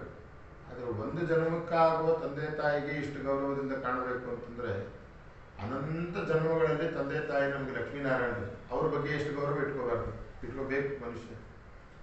ಆದ್ದರಿಂದ ನಿನ್ನ ಪೂಜೆ ದಿನದ 24 ಗಂಟೆನೂ ಪೂಜೆ ಮಾಡಬೇಕು ಅಂತ ಆಸೆ, ನಿನ್ನನ್ನು ಧ್ಯಾನ ಮಾಡಬೇಕು ಅಂತ ಆಸೆ. ಆದರೆ ಮಧ್ಯದಲ್ಲಿ ಮನೆಗೆ ಬರೋ ಪರಿಸ್ಥಿತಿ ಬರ್ತಿರ್ತಾನೆ. ಯಾಕೆಂದರೆ ಅಮ್ಮ ಕಾಯ್ತಾ ಇದ್ದಾಳೆ. ಅಪ್ಪ ಅಮ್ಮನ ನೋಡ್ಕೊಳ್ಬಾರ್ದು ಅಂತ ಅರ್ಥ ಅಲ್ಲ, ಅದಕ್ಕೆ ನೋಡ್ಕೊಳ್ಬೇಕು. ಯಾಕೆ ಅಂತಂದರೆ, ದೇವರ ಪೂಜೆ ಮುಖ್ಯನೋ ಅಪ್ಪ ಅಮ್ಮನ ಸೇವೆ ಮುಖ್ಯನೋ ಅಂತಂದ್ರೆ ತಂದೆ ತಾಯಿ ಸೇವೆನೇ ಮುಖ್ಯ ಅಂತ ಹೇಳ್ತೀವಿ ಪುರಾಣ. ಯಾಕೆ ಅಂತಂದರೆ, ಶಾಲಿಗ್ರಾಮದಲ್ಲಿ ಪ್ರತಿಮೆಯಲ್ಲಿ ಕೂತು ದೇವರಿಗೆ ಟೈಮು ಅವನಿಗೆ ಅಪೇಕ್ಷೆ ಇರಲ್ಲ, ಇಷ್ಟೊತ್ತಿಗೆ ಪೂಜೆ ಮಾಡಬೇಕು ಅಂತ ಏನು ಅಪೇಕ್ಷೆ ಇರಲ್ಲ. ಇಷ್ಟು ನೈವೇದ್ಯ ಮಾಡಿದ್ರೇ ನನ್ನ ಹೊಟ್ಟೆ ತುಂಬತ್ತೆ ಅಂತ ಹೇಳಲ್ಲ. ಆದರೆ ತಂದೆ ತಾಯಿ ಒಳಗಡೆ ಇರೋ ಅಪ್ಪ ಅಮ್ಮನಿಗೆ ಅದು ಬೇಕು, ಆ ಟೈಮಿಗೆ ಬೇಕು, ಅಷ್ಟು ಪದಾರ್ಥಗಳು ಬೇಕು. ಆದ್ದರಿಂದ ಇಬ್ಬರಲ್ಲೂ ಇರೋ ಪರಮಾತ್ಮನನ್ನು ಪೂಜೆ ಮಾಡುವಾಗ ಶಾಲಿಗ್ರಾಮ ಪ್ರತಿಮೆ ಪೂಜೆ ಬಿಟ್ಟರೂ ಪರವಾಗಿಲ್ಲ, ತಂದೆ ತಾಯಿಗಳನ್ನು ಸುಖವಾಗಿ ನೋಡ್ಕೊಳ್ಬೇಕು ಅಂತ. ಎಷ್ಟು ಮಾಡಿದ್ರೂ ಕಡಿಮೆನೇ, ಕೈಲಾದಷ್ಟು ಸೇವೆ ಮಾಡಬೇಕು ತಂದೆ ತಾಯಿಗಳು. ಇದು ನಾನು ತಿಳ್ಕೊಂಡು ಪಾಠ ಅಂತ ನಾರದರು ಹೇಳ್ತಾರೆ. ಆಮೇಲೆ ತಾಯಿಯೂ ಹೋದ್ಲು. ಇಷ್ಟು ಧನ್ಯವಾದ ಹೇಳಿದ ಮೇಲೆ ತಾಯಿ ಹೋದ ಮೇಲೆ ನನಗೆ ಯಾರು ಹೇಳೋರಿಲ್ಲ ಕೇಳೋರಿಲ್ಲ ಅಂತ ಆಯಿತು ಪರಿಸ್ಥಿತಿ. ಬೇಕಾದಷ್ಟು ಧ್ಯಾನ ಮಾಡಿದೆ. ಒಂದು ಕ್ಷಣ ಪರಮಾತ್ಮನ ದರ್ಶನ ಆಯಿತು ನನ್ನ ಒಳಗೆ, ಹೃದಯದ ಒಳಗೆ. ಕಣ್ಣು ತೆಗೆದು ನೋಡಿದ್ರೆ ಆ ಪರಮಾತ್ಮ ಮಾಯ ಆದ. ಎಷ್ಟು ಪ್ರಯತ್ನ ಪಟ್ಟರೂ ಕೂಡ ಆ ದೇವರನ್ನು ಮತ್ತೆ ದರ್ಶನ ಮಾಡಲಿಕ್ಕಾಗಲಿಲ್ಲ. ಕಡೆಗೆ ದೇವರೇ ಸ್ವಪ್ನದಲ್ಲಿ ಹೇಳಿದ್ದಂತೆ, ಈ ಜನ್ಮದಲ್ಲಿ ಇಷ್ಟೇ ನಿನಗೆ ಸೌಭಾಗ್ಯ ಇದ್ದಿದ್ದು ನನ್ನನ್ನು ನೋಡೋದು, ಇನ್ನೊಂದು ಸ್ವಲ್ಪ ದಿನಕ್ಕೆ ಈ ದೇಹನೂ ಹೋಗ್ತದೆ ನೀನು. ಮುಂದಿನ ಜನ್ಮದಲ್ಲಿ ಕೆಲಸದವಳ ಮಗನಾಗಲ್ಲ, ಚತುರ್ಮುಖ ಬ್ರಹ್ಮದೇವರ ಮಗನಾಗಿ ಹುಟ್ಟುತ್ತೀಯ ಅಂತ ಪರಮಾತ್ಮ ಅನುಗ್ರಹ ಮಾಡಿದ್ರು. ಚತುರ್ಮುಖ ಬ್ರಹ್ಮದೇವರ ವಂಶದಲ್ಲಿ ಹುಟ್ಟಿ ನೀನು ಮಾತ್ರ ದರ್ಶನ ಮಾಡೋದಲ್ಲ, ನಾರದೋ ದೇವದರ್ಶನ ಅಂತ ಪ್ರಸಿದ್ಧಿ ಆಗ್ತದೆ ಅಂತ ಹೇಳಿದ್ದಾನೆ ದೇವರು. ನಾರದರಿಗೆ ಒಂದು ಬಿರುದದು, ದೇವದರ್ಶನ ಅಂತ ಒಂದು ಬಿರುದು. ದೇವದರ್ಶನ ಅಂತಂದರೆ ಎಷ್ಟೋ ಜನಗಳಿಗೆ ತತ್ವೋಪದೇಶ ಮಾಡಿ ಅವರು ಪರಮಾತ್ಮನ ಸಾಕ್ಷಾತ್ಕಾರ ಕಾರಣ ಆಗಿದೆ. ಹಿರಣ್ಯಕಶಿಪು ಅವನಿಗೆ ಪರಮಾತ್ಮ ಉಪದೇಶ ಮಾಡಿದರು, ಪ್ರಹ್ಲಾದರಾಜರಿಗೆ ಉಪದೇಶ ಮಾಡಿದರು, ಧ್ರುವರಾಜರಿಗೆ ವಾಸುದೇವ ಮಂತ್ರ ಕೊಟ್ಟು ಅವನನ್ನು ಉದ್ಧಾರ ಮಾಡಿದರು, ಪ್ರಚೇತಸರು, ಹರಿಯೇಶ್ವರು ಇವರನ್ನೆಲ್ಲ ಉದ್ಧಾರ ಮಾಡಿದರು. ಚಿತ್ರಕೇತು ಅಂತ ಒಬ್ಬ ರಾಜನ ಕಥೆ ಬರ್ತದೆ, ಅವನಿಗೆ ಉಪದೇಶ ಮಾಡಿದರು. ಎಷ್ಟು ಜನಗಳಿಗೆ ಉಪದೇಶ, ಪ್ರಾಚೀನ ಬರಹಿ ಎಷ್ಟು ಮಂದಿಗೆ ನಾರದರು ಜ್ಞಾನೋಪದೇಶ ಮಾಡಿ ಪರಮಾತ್ಮನ ಸಾಕ್ಷಾತ್ಕಾರ ಕಾರಣ ಆಗಿದ್ದಾರೆ. ಇದೆಲ್ಲ ಅವರು ಹಿಂದಿನ ಜನ್ಮದಲ್ಲಿ ಮಾಡಿದ ಭಾಗವತ ಶ್ರವಣದ ಫಲ ಅಂತ ನಾರದರು ಹೇಳ್ಕೊಟ್ಟೆ. ಇಷ್ಟು ಫಲ ನಾನು ಅನುಭವಿಸಿದ್ದೀನಿ. ಆದ್ದರಿಂದ ಬೇರೆ ಪುರಾಣಗಳನ್ನು ಓದಲಿಕ್ಕೆ ಶುರು ಮಾಡಿದರೆ ಯಾವತ್ತಿಗೆ ಮುಗೀತದೆ ಅಂತ ಗೊತ್ತಿಲ್ಲ. ಮುಗಿಯೋದ್ರೊಳಗಡೆ ಎಲ್ಲಿಂದ ಶುರು ಮಾಡಿದ್ವಿ ಅಂತ ನೆನಪುಳಿಯಲ್ಲ, ಅಷ್ಟು ವಿಸ್ತಾರವಾದ ಗ್ರಂಥಗಳು. ಆದ್ದರಿಂದ ಭಾಗವತ ಒಂದು ಸಂಕ್ಷೇಪವಾದ ಗ್ರಂಥ ಇರಬೇಕು. ಶ್ಲೋಕದ ಸಂಖ್ಯೆ ಜಾಸ್ತಿ ಇದ್ರೂ ಪರವಾಗಿಲ್ಲ, ವಿಷಯಗಳು ಒಂದಿಷ್ಟು ಸಂಗ್ರಹಾತ್ಮಕವಾಗಿರಬೇಕು. ಅಂಥ ಗ್ರಂಥ ರಚನೆ ಮಾಡಿಕೊಟ್ರೆ ಇಂಥ ವೇದವ್ಯಾಸದೇವರಲ್ಲಿ ಪ್ರಾರ್ಥನೆ ಮಾಡಿದಾಗ ಆಗಲಿ ವೇದವ್ಯಾಸದೇವರು ಈ ಭಾಗವತವನ್ನು ವಿಸ್ತಾರವಾಗಿ ಮಾಡಿಕೊಟ್ರು. ಭಾಗವತ ಪ್ರಾರಂಭ ಆಗೋದು ಪಾಂಡವರು ಯುದ್ಧ. ಪ್ರತಿಯೊಂದು ಕಥೆಗಳಿಂದಲೂ ನಾವೇನು ತಿಳ್ಕೊಳ್ಬೇಕು ಅಂತಲೇ ಅಷ್ಟೇ ಅರ್ಥ. ಆ ಯುದ್ಧದ ಸಂದರ್ಭದಲ್ಲಿ ಮೊದಲಿಗೆ ಸಹಾಯ ಕೇಳಲಿಕ್ಕೆ ಹೋದರು ಅರ್ಜುನ ಮತ್ತು ದುರ್ಯೋಧನ. ದುರ್ಯೋಧನ ಕೃಷ್ಣ ಪರಮಾತ್ಮನ ಕಾಲ ಕಡೆನೂ ಜಾಗ ಇತ್ತು ಕೂಡ್ಲಿಕ್ಕೆ, ಮಂಚದ ಮೇಲೆ ತಲೆ ಕಡೆನೂ ಜಾಗ ಇತ್ತು. ದುರ್ಯೋಧನ ಮಾತ್ರ ಕಾಲ ಕೆಳಗೆ ಕೂಡಲಿಲ್ಲ. ಮಧ್ವಾಚಾರ್ಯರು ಹೇಳ್ತಾರೆ, ದರ್ಪಾನ್ನಾಹಂ ರಾಜರಾಜ ಉಪಾಸ್ಯೆ ಪಾದಯೋರಿತಿ. ಇಂಥ ದೊಡ್ಡ ಚಕ್ರವರ್ತಿ ನಾನು ಇಡೀ ಭಾರತ ದೇಶಕ್ಕೆ, ನಾನು ಈ ದನ ಕಾಯೋನು ಕಾಲು ಕೆಳಗೆ ಕೂಡಲ್ಲ ಅಂತ ದುರ್ಯೋಧನ. ದನ ಕಾಯಿ ಗೊಲ್ಲ ಇವನು ಕಾಲು ಕೆಳಗೆ ನಾನು ಕೊಡೋದು. ಕೇಳಲಿಕ್ಕೆ ಹೋಗಿದ್ದು ಅವನ ಸಹಾಯನೇ, ಅದರಲ್ಲಿ ಇಷ್ಟು ದುರಹಂಕಾರ ದುರ್ಯೋಧನ. ಕೃಷ್ಣ ಹೇಳಿದ್ದಂತೆ, ಸಕಲ ಜಗತ್ತಿಗೆ ಸಂಪತ್ತು ಕೊಡೋ ಲಕ್ಷ್ಮೀ ದೇವಿ ಈ ಕಾಲು ಕೆಳಗಡೆ ಜಾಗ ಸಿಕ್ಕರೆ ಸಾಕು ಅಂತ ಕಾಯ್ತಾ ಇರ್ತಾಳೆ. ನಾನೇ ಹುಳು ಅಂತ ಆರಾಮಾಗಿ ಕಾಲಿನ ಕೆಳಗಡೆ ಕೂರ್ತೀನಿ. ಕೃಷ್ಣ ಕಣ್ಣ ತೆಗೆದ, ಮೊದಲು ಕಾಲು ಹತ್ರ ಇರೋರು ಕಣ್ಣು. ಏನು ಅರ್ಜುನ ಬಂದಿದ್ದು ವಿಶೇಷ? ದುರ್ಯೋಧನ ಜಗಳ ಶುರು ಮಾಡಿದ. ನಾನು ಮೊದಲು ಬಂದಿದ್ದು, ಅವನು ಯಾಕೆ ಮೊದಲು ಮಾತಾಡಿಸ್ತಾ ಇದ್ದೀನಿ? ಕೃಷ್ಣ ಹೇಳಿದ್ದಂತೆ, ಕಾಲು ಕಡೆ ಇರೋರಿಗೆ ಕಾಣೋದು ಮೊದಲು, ಅದಕ್ಕೆ ಅವನು ಮಾತಾಡಿಸಿದ್ದೆ. ನೀನು ಬಂದಿದ್ರೆ ಖುಷಿ, ನೀನನ್ನು ಮಾತಾಡಿಸ್ತೀನಿ, ಏನು ಸಮಾಚಾರ ಅಂತ ಕೇಳಿದ್ರು. ಯುದ್ಧದಲ್ಲಿ ಸಹಾಯ ಬೇಕಾಗಿದೆ, ನೀನು ಯಾರ ಪಕ್ಷಕ್ಕೆ ಸೇರ್ಕೋತೀನಿ ಕೇಳಿದ್ರು. ಅದಕ್ಕೆ ಕೃಷ್ಣ ಹೇಳಿದ, ಯಾರ ಪಕ್ಷಕ್ಕೆ ಸೇರ್ಕೋತೀನಿ ಅಂತ ಅನ್ನೋದು ಮುಖ್ಯ ಅಲ್ಲ, ಹೇಗೆ ಸೇರ್ಕೋತೀನಿ ಅನ್ನೋದು ಮುಖ್ಯ. ನಾನು ಯಾವ ಆಯುಧ ಹಿಡಿಯಲ್ಲ, ಸುದರ್ಶನ ಚಕ್ರ, ಪಾಂಚಜನ್ಯ ಏನೂ ಹಿಡಿಯಲ್ಲ. ನಿರಾಯುಧನಾಗಿ ನಾನು ಬರ್ತೀನಿ, ನಾನು ಬೇಕೋ ಅಥವಾ 18 ಅಕ್ಷೋಹಿಣಿ ಸೈನ್ಯ ಬೇಕು ಅಂತ ಕೇಳಿದ್ರು. ದುರ್ಯೋಧನ ಅಂದ್ಕೊಂಡ, ಇನ್ನೇನು ತೊಗೊಂಡು ಏನು ಮಾಡಲಿ ಒಬ್ಬನ್ನೇ, ಅವರು 18 ಅಕ್ಷೋಹಿಣಿ ಸೈನ್ಯ ಇದ್ರೆ ಸಾಕು ನನಗೆ ಅಂದ್ಕೊಂಡೆ. ಅಂದರೆ ದೇವರನ್ನು ಬಿಟ್ಟು ಸಂಪತ್ತಿನ ಕಡೆಗೆ ಅವನ ಕಣ್ಣು ಹೋಯ್ತು, ಸಂಪತ್ತಿನ ಕಡೆ ಕಣ್ಣು ಹೋಯ್ತು. ನಿರಾಯುಧನಾದ ನೀನಿದ್ರೂ ಪರಮಾತ್ಮ ಸಾಕು ನನಗೆ. ವಿದ್ಯಾಮಾನ ತೀರ್ಥರು, ವಿದ್ಯಾಧೀಶ ತೀರ್ಥರ ಕಾಲದಲ್ಲಿ ಅವ್ರ ಮಠದ ಆಭರಣಗಳೆಲ್ಲ ಹೋಯ್ತು. ಸ್ವಾಮಿ ರಾಮದೇವರು ನೀರು ಪೂಜೆ ಮಾಡೋ ಪರಿಸ್ಥಿತಿ ಬಂತಲ್ಲ ಅಂತಂದರೆ ಅವ್ರು ಹೇಳಿದ ಉತ್ತರ ಏನು ಅಂತಂದರೆ, ನಿರಾಯುಧನಾದ ಕೃಷ್ಣ ಮಹಾಭಾರತ ಯುದ್ಧ ಗೆದ್ದ, ನಿರಾಭರಣನಾದ ರಾಮ ಈಗಲೂ ಸುಂದರವಾಗಿ ಕಾಣ್ತಾ ಇದ್ದಾನೆ. ಆ ಟೈಮು ಅದೊಂದು ಪರ್ವಕಾಲ ಇದ್ದಾಗೆ ಆಭರಣ ಬರೋ ತನಕ. ಯಾಕೆ ಹೇಳಿ, ರಾಮದೇವರು ಹನುಮಾನ ಮಠದ್ದು ಹೇಗಿದ್ದಾರೆ ಅಂತ ಒಂದು ಆಭರಣನೂ ಇಲ್ಲ. ಮೂಲ ಪ್ರತಿಮೆಯನ್ನು ಇಷ್ಟು ಮಂದಿಗೆ ದರ್ಶನ ಮಾಡಿಸಿದರು. ಈಗ ಆಗತ್ತ ಅದು ಎಲ್ಲ ಆಭರಣ ತೆಗೆದು ಬರೀ ಪ್ರತಿಮೆ ದರ್ಶನ ಮಾಡಿಸಲಿ ಅಂತಂದರೆ. ಹಾಗೆ ನಿರಾಭರಣನೂ ರಾಮ ಸುಂದರ, ನಿರಾಯುಧನಾದ ಕೃಷ್ಣನು ಸರ್ವಶಕ್ತ ಅಂತ ಅನ್ನೋದನ್ನು ಅರ್ಥ ಮಾಡಿಸ್ತಾರೆ. ಹಾಗಾಗಿ ಅರ್ಜುನ ನೀನಿದ್ರೆ ಸಾಕು ನನಗೆ, ನೀನಿದ್ರೆ ಸಾಕು ಅಂತ ಕೃಷ್ಣ ಪರಮಾತ್ಮನನ್ನು ಒಬ್ಬನನ್ನು ಆರಿಸಿಕೊಂಡ. ಮಹಾಭಾರತ ಯುದ್ಧದಲ್ಲಿ ಎಲ್ಲವನ್ನೂ ಗೆದ್ದುಕೊಟ್ಟ ಕೃಷ್ಣ. ಯಾಕೆ ಅಂತಂದರೆ ಮಹಾಭಾರತದ ಆದಿಯಲ್ಲಿ ಒಂದು ಪ್ರಶ್ನೆ ಮಾಡ್ತಾನೆ ಧೃತರಾಷ್ಟ್ರ. ಇಲ್ಲೋ ಮಹಾಭಾರತ ಯುದ್ಧ ಪಾಂಡವರು ಗೆದ್ದರು ಅಂತ ಹೇಳ್ತಾ ಇದ್ವಿ. ಯುದ್ಧ ಅಂತಂದ್ರೆ ಮೋಸದ ಒಂದು ಪ್ರಕ್ರಿಯೆ, ಅದು ಮೋಸದ ಪ್ರಕ್ರಿಯೆ.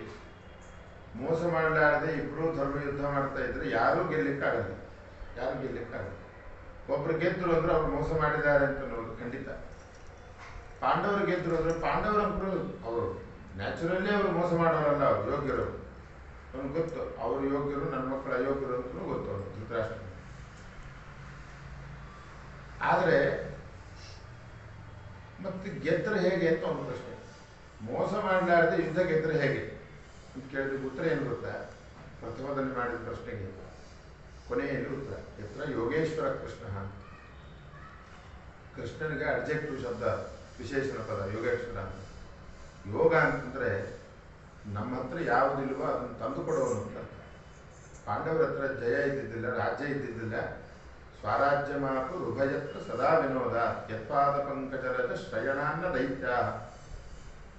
ದೈತ್ಯರಾಗಿರ್ತಕ್ಕಂತಹ ದುರ್ಯೋಧನಾದಿಗಳು ಪರಮಾತ್ಮನ ಪಾದದಲ್ಲಿ ಭಕ್ತಿ ಮಾಡಲಾರ್ದೇ ಏಕಕಾಲದಲ್ಲಿ ಒಂದೇ ಜಾಗದಲ್ಲಿ ಅಷ್ಟೇ ಪ್ರಯತ್ನಪಟ್ಟು ಯುದ್ಧ ಮಾಡಿದರು. ಪಾಂಡವರಿಗೆ ಫಲ ಸಿಕ್ತು, ದುರ್ಯೋಧನಾದಿಗಳಿಗೆ ಫಲ ಸಿಗಲಿಲ್ಲ. ಯಾಕೆ ಅಂತಂದರೆ ಪಾಂಡವರಲ್ಲಿ ಒಂದು ಪ್ಲಸ್ ಪಾಯಿಂಟ್ ಇತ್ತು, ಪರಮಾತ್ಮನ ಪಾದದಲ್ಲಿ ಭಕ್ತಿ ಅಂತ ಒಂದು ಪ್ಲಸ್ ಪಾಯಿಂಟ್ ಇತ್ತು. ಆ ಭಕ್ತಿಯನ್ನು ಮಾಡದೇ ಇದ್ದಿದ್ದಕ್ಕೋಸ್ಕರ ಇವರೆಲ್ಲ ಕಳ್ಕೊಂಡ್ರು. ಒಂದೇ ಕಾಲ, ಒಂದೇ ಪ್ರಯತ್ನ, ಒಂದೇ ಜಾಗ ಇಷ್ಟು ಮಾಡಿದ್ರು ಭಕ್ತಿ ಮಾಡುವವರು ಗೆಲ್ತಾರೆ ಅಂತ ಅನ್ನೋದಕ್ಕೆ ಇದು ಮಹಾಭಾರತ ಯುದ್ಧ ದೃಷ್ಟಾಂತ ಅಂತ ಭಾಗವತ ಹೇಳ್ತದೆ. ಅದಾದ ಮೇಲೆ ಬರುವಂಥ ಕಥೆ ಅಶ್ವತ್ಥಾಮಾಚಾರ್ಯರ ಶಿರೋರತ್ನ ಅಪಹಾರ. ತಲೆಯಲ್ಲಿ ಒಂದು ಶಿರೋರತ್ನ ಇತ್ತು, ಅದನ್ನು ಅಪಹಾರ ಮಾಡಿದರು. ಅದರ ಹಿಂದಿನ ಘಟನೆ ಏನು ನಡೀತು ಅಂತಂದರೆ ಉಪಪಾಂಡವರು ಅಂತ 5 ಜನ ಇದ್ದರು. ಅವರನ್ನೆಲ್ಲ ಸಂಹಾರ ಮಾಡಿದರು. ಯಾಕೆ? ದುರ್ಯೋಧನ ಭೀಮನ ಗದಾ ಏಟ್ತಿ ಅಂತ ಸೊಂಟ ಮುರ್ಕೊಂಡು ಬಿದ್ದಾಗ ಇದು ಕೊನೆ ಆಸೆ ಏನಾದರೂ ಇದ್ದರೆ ಹೇಳು ಅಂತ ಅಶ್ವತ್ಥಾಮ ಹೋಗಿ ಅಶ್ವತ್ಥಾಮಾಚಾರ್ಯ. ದುರ್ಯೋಧನ ಹೇಳಿದ, ನಾನು ಸಾಯ್ತಾ ಇದ್ದೇನೆ, ನಾನೇನು ಬದುಕಲ್ಲ ಇನ್ನು, ಆದರೆ ನನ್ನ ಕೌರವ ವಂಶ ಬೆಳಿಬೇಕು, ಪಾಂಡವರ ವಂಶ ಧರ್ಮವಂಶ ಆಗಬೇಕು, ಹೀಗೆ ಮಾಡು ಅಂತ ಹೇಳ್ತೀನಿ. ಆಯ್ತು ಸರಿ ಏನಂತ, ಆಯ್ತು ಸರಿ ಅಂತ ಬ್ರಹ್ಮಚರ್ಯ ಕಳ್ಕೊಂಡ ಅಶ್ವತ್ಥಾಮ. ಇಷ್ಟು ಹೇಳಿದ್ದಕ್ಕೆ ಬ್ರಹ್ಮಚರ್ಯ ಹೋಯ್ತು. ದುರ್ಯೋಧನ ಸತ್ತ ಮೇಲೆ ಕೌರವರ ವಂಶ ಬೆಳೆಸೋದು ಯಾರು, ಹೇಗೆ ಬೆಳೆಸೋದು? ಅವನ ಹೆಂಡತಿಯಿಂದಲೇ ಬೆಳಿಬೇಕು. ಪರಸ್ತ್ರೀ ಸಂಪರ್ಕ ಮಾಡಿದರೆ ಬ್ರಹ್ಮಚರ್ಯ ಹಾಳಾಗ್ತದೆ ಅಂತ ಅನ್ನೋದನ್ನು ಇಲ್ಲಿ ಸೂಕ್ಷ್ಮವಾಗಿ ಹೇಳ್ತಾರೆ. ಇದೊಂದು ವಿಷಯ. ಆಯಿತು ಅಂತ ಹೇಳಿದ. ಉಪಪಾಂಡವರನ್ನೆಲ್ಲ ಕೊಂದರು. ಕೊಂಡ ಮೇಲೆ ದ್ರೌಪದಿ ಭೀಮಸೇನ ದೇವರು ಕಾಲಿಗೆ ಹಿಡಿದು ಹೇಳಿದ್ರು, ಒಬ್ಬರಲ್ಲ ಇಬ್ಬರಲ್ಲ ಅಂತ 5 ಜನ ಇದ್ದೀರಿ, 5 ಜನಗಳು ಸೇರಿ 5 ಮಕ್ಕಳನ್ನು ರಕ್ಷಣೆ ಮಾಡಲಿಕ್ಕಾಗಲಿಲ್ಲ, ಒಬ್ಬ ಶತ್ರುವನ್ನು ಹಿಡಿಲಿಕ್ಕಾಗಲಿಲ್ಲ. ಅಶ್ವತ್ಥಾಮಾಚಾರ್ಯ ಎಲ್ಲ ಬಂದು ಚಿಕ್ಕ ಚಿಕ್ಕ ಮಕ್ಕಳನ್ನು ಕೊಂದು ಹೋದರು ಅಂತ ದುಃಖಪಟ್ಟರು ದ್ರೌಪದಿ. ಶಿಬಿರದಲ್ಲೇ ಬಂದು, ನಮ್ಮ ಜಾಗದಲ್ಲೇ ಬಂದು ನಮ್ಮವ್ರನ್ನ ಕೊಂದು ಹೋದ್ರು. ನೀವಿದ್ದೇನು ಉಪಯೋಗ ಅಂತ ಹೇಳಿದ್ರು. ಕಡೆಗೆ ಅಶ್ವತ್ಥಾಮಾಚಾರ್ಯರು ಹೀಗೆ ಸಂಚಾರದಲ್ಲಿ ಹೋಗುವಾಗ ಕೃಷ್ಣ, ಭೀಮ, ಅರ್ಜುನ 3 ಜನ ರಥದಲ್ಲಿ ಹೊರಟಿದ್ರು. ಸಿಕ್ಕರು ಅಶ್ವತ್ಥಾಮಾಚಾರ್ಯ. ಭೀಮ ಹೇಳಿದ, ತಲೆ ಕಡೆ ಅವ್ನು ಮೊದಲು, ಆಮೇಲೆ ಮಾತಾಡಿಸುತ್ತಾರೆ.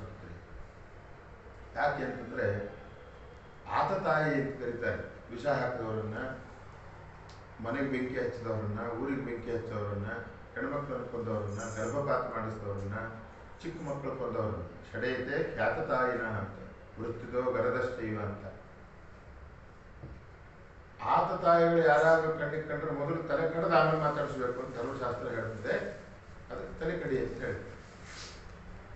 ಕೃಷ್ಣ ಒಂದು ಮಾತು ಹೇಳ್ತಾನೆ, ಅವನು ನೀನು ಹೇಳ್ತಾ ಇದ್ದದ್ದು ದ್ವಾಪರ ಯುಗದ ರೂಲ್ಸ್ ಅಂತ ಹೇಳ್ತಾನೆ ಕೃಷ್ಣ ಭೀಮನಿಗೆ.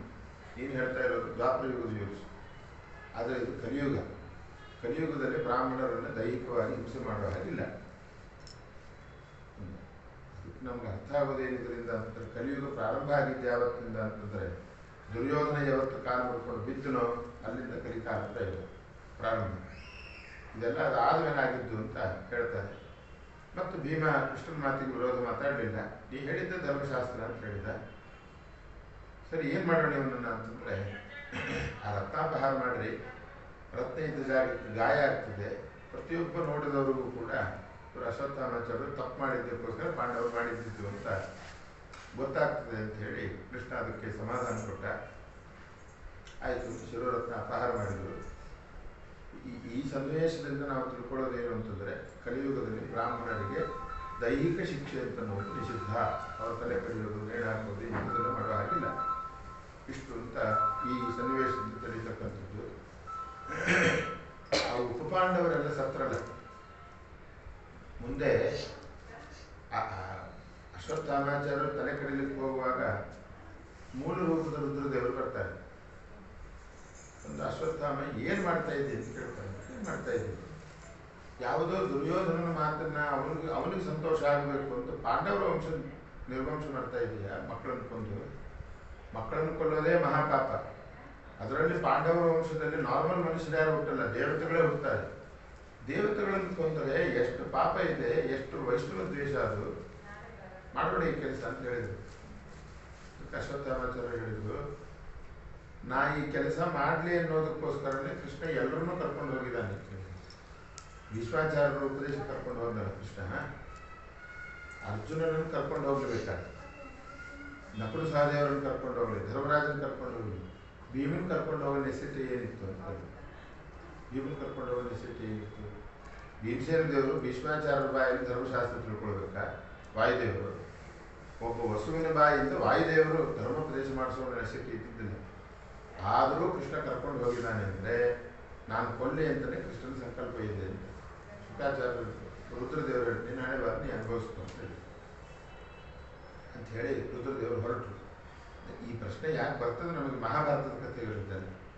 ಯಾಕೆ ಇದನ್ನು ಕೇಳಬೇಕು ಅಂತಂದರೆ, ವೈಷ್ಣವರ ದ್ವೇಷ ಮಾಡಿದವರಿಗೆ ಶಾಸ್ತ್ರದಲ್ಲಿ ಅಧಿಕಾರ ಇಲ್ಲ ಅಂತಂದರೆ, ವೈಷ್ಣವರನ್ನು ಕೊಂದವರು ಅಶ್ವತ್ಥಾಮಾಚಾರ್ಯ. ಅಶ್ವತ್ಥಾಮಾಚಾರ್ಯರನ್ನು ರುದ್ರಾಂಶ, ರುದ್ರದೇವರ ಅವತಾರ. ಶುಕಾಚಾರ್ಯರು ಅಂತಂದರೆ ಅವರು ರುದ್ರದೇವರ ಅವತಾರ. ಒಂದು ರೂಪದಿಂದ ಅಪರಾಧ ಮಾಡಿದವರಿಗೆ ವೇದವ್ಯಾಸ ದೇವರು ಕೂಡಿಸಿ ಭಾಗವತ ಪಾಠ ಹೇಗೆ ಹೇಳಿದರು ಅಂತ ಪ್ರಶ್ನೆ ಬರ್ತದೆ ಮುಂದೆ. ಶುಕ ಮಧ್ಯಾಪಯಾಮಾಸ ಅಂತ ಮುಂದೆ ಬರ್ತದೆ 6ನೇ ಅಧ್ಯಾಯದಲ್ಲಿ. ಪಾಠ ಹೇಗೆ ಹೇಳಿದರು? ಇಷ್ಟು ದೊಡ್ಡ ಪಾಪ ಮಾಡಿದವರಿಗೆ ಭಾಗವತ ಪಾಠನ ಅಂತ ಪ್ರಶ್ನೆ ಬಂದಿದ್ದಕ್ಕೆ ಉತ್ತರ ಆಚಾರ್ಯರು ಕೊಡೋದೇನು ಅಂದರೆ, ಆ ಮೂಲ ರೂಪದಿಂದ ಬಂದು ವಿರೋಧ ಮಾಡಿದ್ರಲ್ಲಿ. ವಿದುರ ಮಹಾಭಾರತದ ಸಭೆಯಲ್ಲಿ ದ್ರೌಪದಿ ಸೀರೆ ಎಳೆಯುವಾಗ ಅವನು ಮಾಡಿದ್ದು ಬರೀ ವಿರೋಧ ಅಷ್ಟೇ. ಏಷಃ ಅಧರ್ಮ ವರ್ತತೆ ಅಂತ, ಕೆಟ್ಟ ಕೆಲಸ ಮಾಡ್ತಾ ಇದ್ರು ನೀವು ಅಂತ. ಏನು ತಡೀಲಿಲ್ಲ, ಏನೂ ಮಾಡಲಿಲ್ಲ. ಅವನು ಸಭಾತ್ಯಾಗ ಮಾಡಿ ಹೊರಟುಬಿಟ್ಟ, ವಿರೋಧ ಮಾಡಿ. ಅಷ್ಟಕ್ಕೆ ಅವನನ್ನು ಪರಮಾತ್ಮ ಅನುಗ್ರಹ ಮಾಡಿದ್ದು ಇಲ್ಲ ವಿದುರು. ಹಾಗೆ ಅಧರ್ಮ ಕರ್ಣೋಪಿಧಾಯ ನಿರಯಾತ್ ಯದಕಲ್ಪ ಈಶೆ, ಚತುರ್ಥ ಸ್ಕಂದ ಭಾಗವತ ಹೇಳೋದು. ತಡೀಲಿಕ್ಕೆ ಶಕ್ತಿ ಇದ್ದರೆ ತಡೀರಿ ಅಧರ್ಮ ಆಗೋದನ್ನು, ಇಲ್ಲ ಅಂತಂದ್ರೆ ಕಣ್ಣು ಮುಚ್ಕೊಂಡು ಅಲ್ಲಿಂದ ಹೊರಟೋದು, ಆ ಜಾಗದಲ್ಲಿ ಇರಬೇಡಿ ಅಂತ ಹೇಳ್ತಾರೆ. ರುದ್ರದೇವರು ಅಶ್ವತ್ಥಾಮಾಚಾರ್ಯರನ್ನು ಯಾಕೆ ಹೀಗೆ ಮಾಡಿದರು ಅಂತಂದರೆ, ಮುಂದೆ ಶಿರೋರತ್ನ ಅಪಹಾರ ಆಗಿ ಒಂದು ಪಾಪಕ್ಕೆ ಶಿಕ್ಷೆ ಆಗ್ತದೆ. ಆ ಪಾಪ ಪರಿಹಾರಕ್ಕೆ ಪೂರ್ಣವಾಗಿ ಅಧಿಕಾರ, ಅದು ಪೂರ್ಣವಾಗಿ ನಾಶವಾಗಿ ಮತ್ತೆ ಭಾಗವತ ಶ್ರವಣಕ್ಕೆ ಅಧಿಕಾರ ಹೇಗೆ ಸಿಕ್ತು ಅಂದರೆ, ಮುಂದೆ ಪರೀಕ್ಷಿತ ರಾಜನನ್ನು ಉದ್ಧಾರ ಮಾಡಲಿಕ್ಕೆ ಅವರೇ ಬರೋದು, ಶುಕಾಚಾರ್ಯರೇ ಬರೋದು. ಅದು ಅವ್ರು ಮಾಡಿದ ಪಾಪ ಪರಿಹಾರ ಅಂತ ಹೇಳ್ತಾರೆ. ಹೀಗೆ ಈ ಮಹಾಭಾರತದ ಕಥೆಯಿಂದ ಇಷ್ಟು ತಿಳ್ಕೊಳ್ಬೇಕು. ಇವರೆಲ್ಲ ಯಾರು ಉಪಪಾಂಡವರು ಅಂತಂದರೆ, ಹರಿಶ್ಚಂದ್ರ ಕಥೆಯನ್ನು ಹೇಳ್ತಾರೆ ಮಧ್ವಾಚಾರ್ಯ. ಸೂರ್ಯವಂಶದಲ್ಲಿ ಬಂದ ಹರಿಶ್ಚಂದ್ರ, ವಿಶ್ವಾಮಿತ್ರರು, ಇವರಿಬ್ಬರ ಕಥೆ. ಹರಿಶ್ಚಂದ್ರ ಕಾಡಲ್ಲಿ ಸುಮ್ಮನೆ ವಿಹಾರ ಮಾಡ್ಕೊಂಡು ಹೋಗ್ತಾ ಇದ್ದಾರೆ. ದೂರದಲ್ಲಿ ಎಲ್ಲೋ ಹೆಣ್ಮಗಳು ಕಿರ್ಚಾಡೋದು ಧ್ವನಿ ಕೇಳಿಸ್ತಂತೆ. ಯಾರು ಹೆಣ್ಮಗಳು ಇರ್ಬೋದು, ಏನು ದುಃಖ ಆಗಿದೆಯೇನೋ ಅಂತ ಹೋದ, ಧ್ವನಿ ಕಂಡು ಹಿಡ್ಕೊಂಡು. ಹತ್ರ ಹೋಗುವಾಗ ವಿಶ್ವಾಮಿತ್ರ ಮಹರ್ಷಿಗಳು ಅಲ್ಲಿದ್ದರು. ವಿಶ್ವಾಮಿತ್ರ ಮಹರ್ಷಿಗಳು ಅವರ ಹೆಂಡತಿಗೆ ದನಕ್ಕೆ ಬಡದಾಗ ಹೊಡಿತಾ ಇದ್ರು ಹೆಂಡತಿಯನ್ನು. ಹರಿಶ್ಚಂದ್ರ ಹೋಗದ.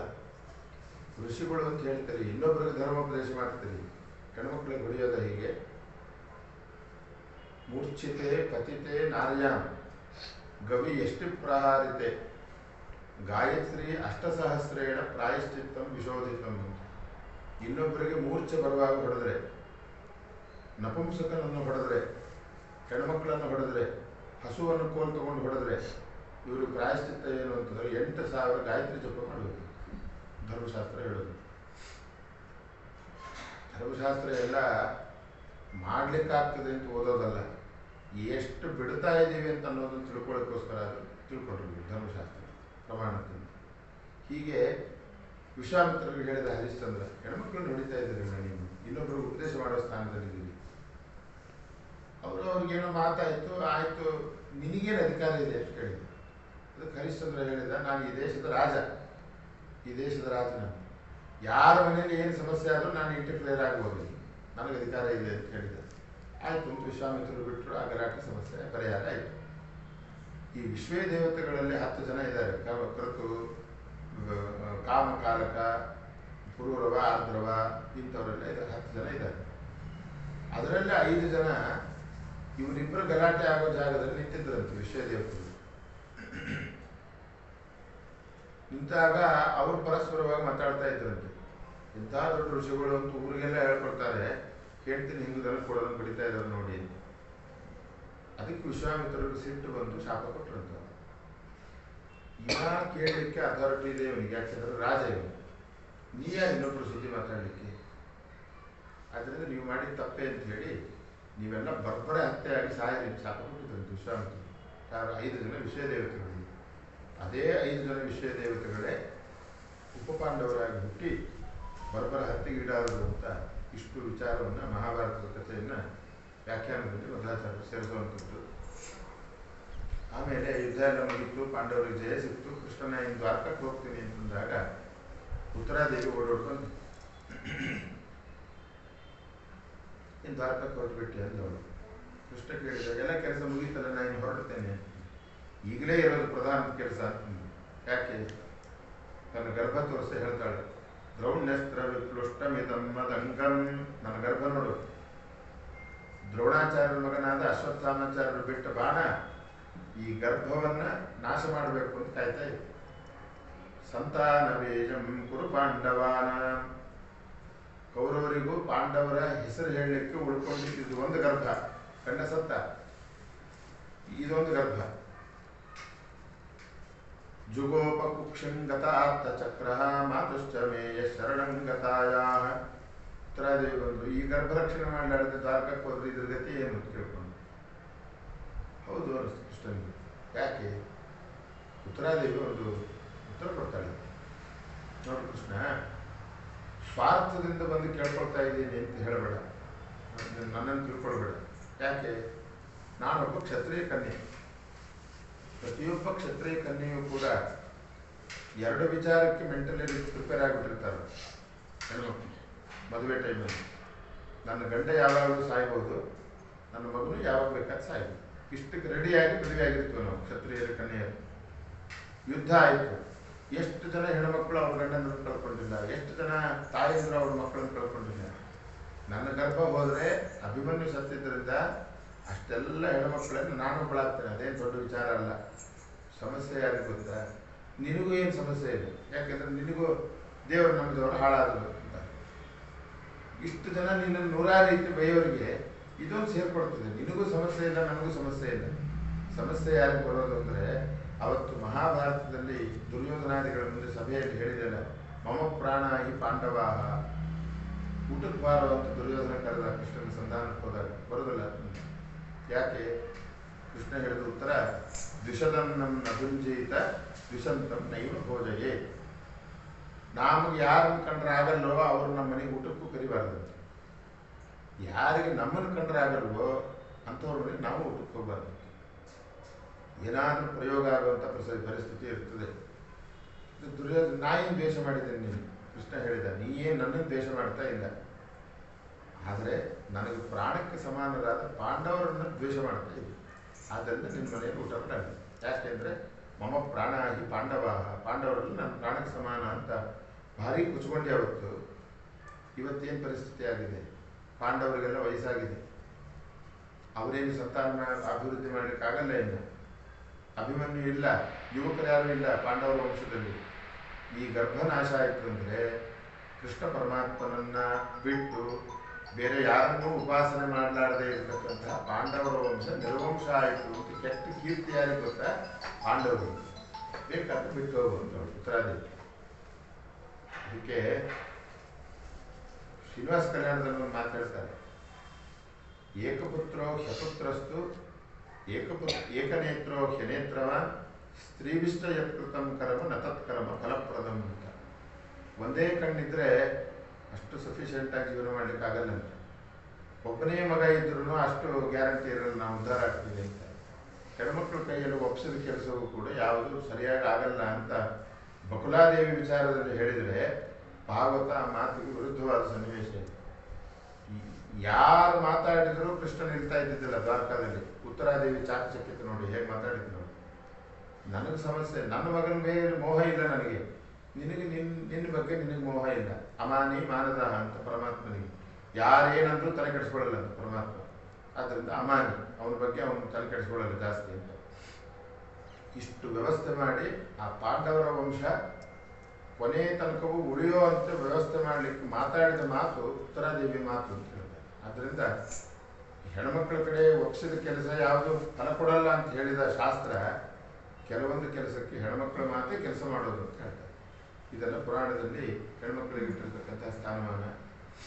ಹಾಗಾಗಿ ಉತ್ತರಾದೇವಿ ಪ್ರಾರ್ಥನೆ ಅಂತ ಕೃಷ್ಣ ಪರಮಾತ್ಮ ಗರ್ಭದ ಒಳಗೆ ಪ್ರವೇಶ ಮಾಡಿ ಆ ಕೀವು, ರಕ್ತ, ಮಾವ, ಮೂಳೆ, ಮಾಂಸ ಇದು ಯಾವುದನ್ನು ತನಗೆ ಹಚ್ಚಿಕೊಳ್ಳಾರ್ದೇ ಅಸಂಗೋಹ್ಯಂ ಪುರುಷ ಅಂತ ಹೇಳಿ ಒಂದು ಗೇಣು ಉದ್ದದಷ್ಟು ಗರ್ಭ ಪ್ರವೇಶ ಮಾಡಿ ಒಂದು ರೂಪದಿಂದ 9 ತಿಂಗಳು ಕಾಯ್ತು.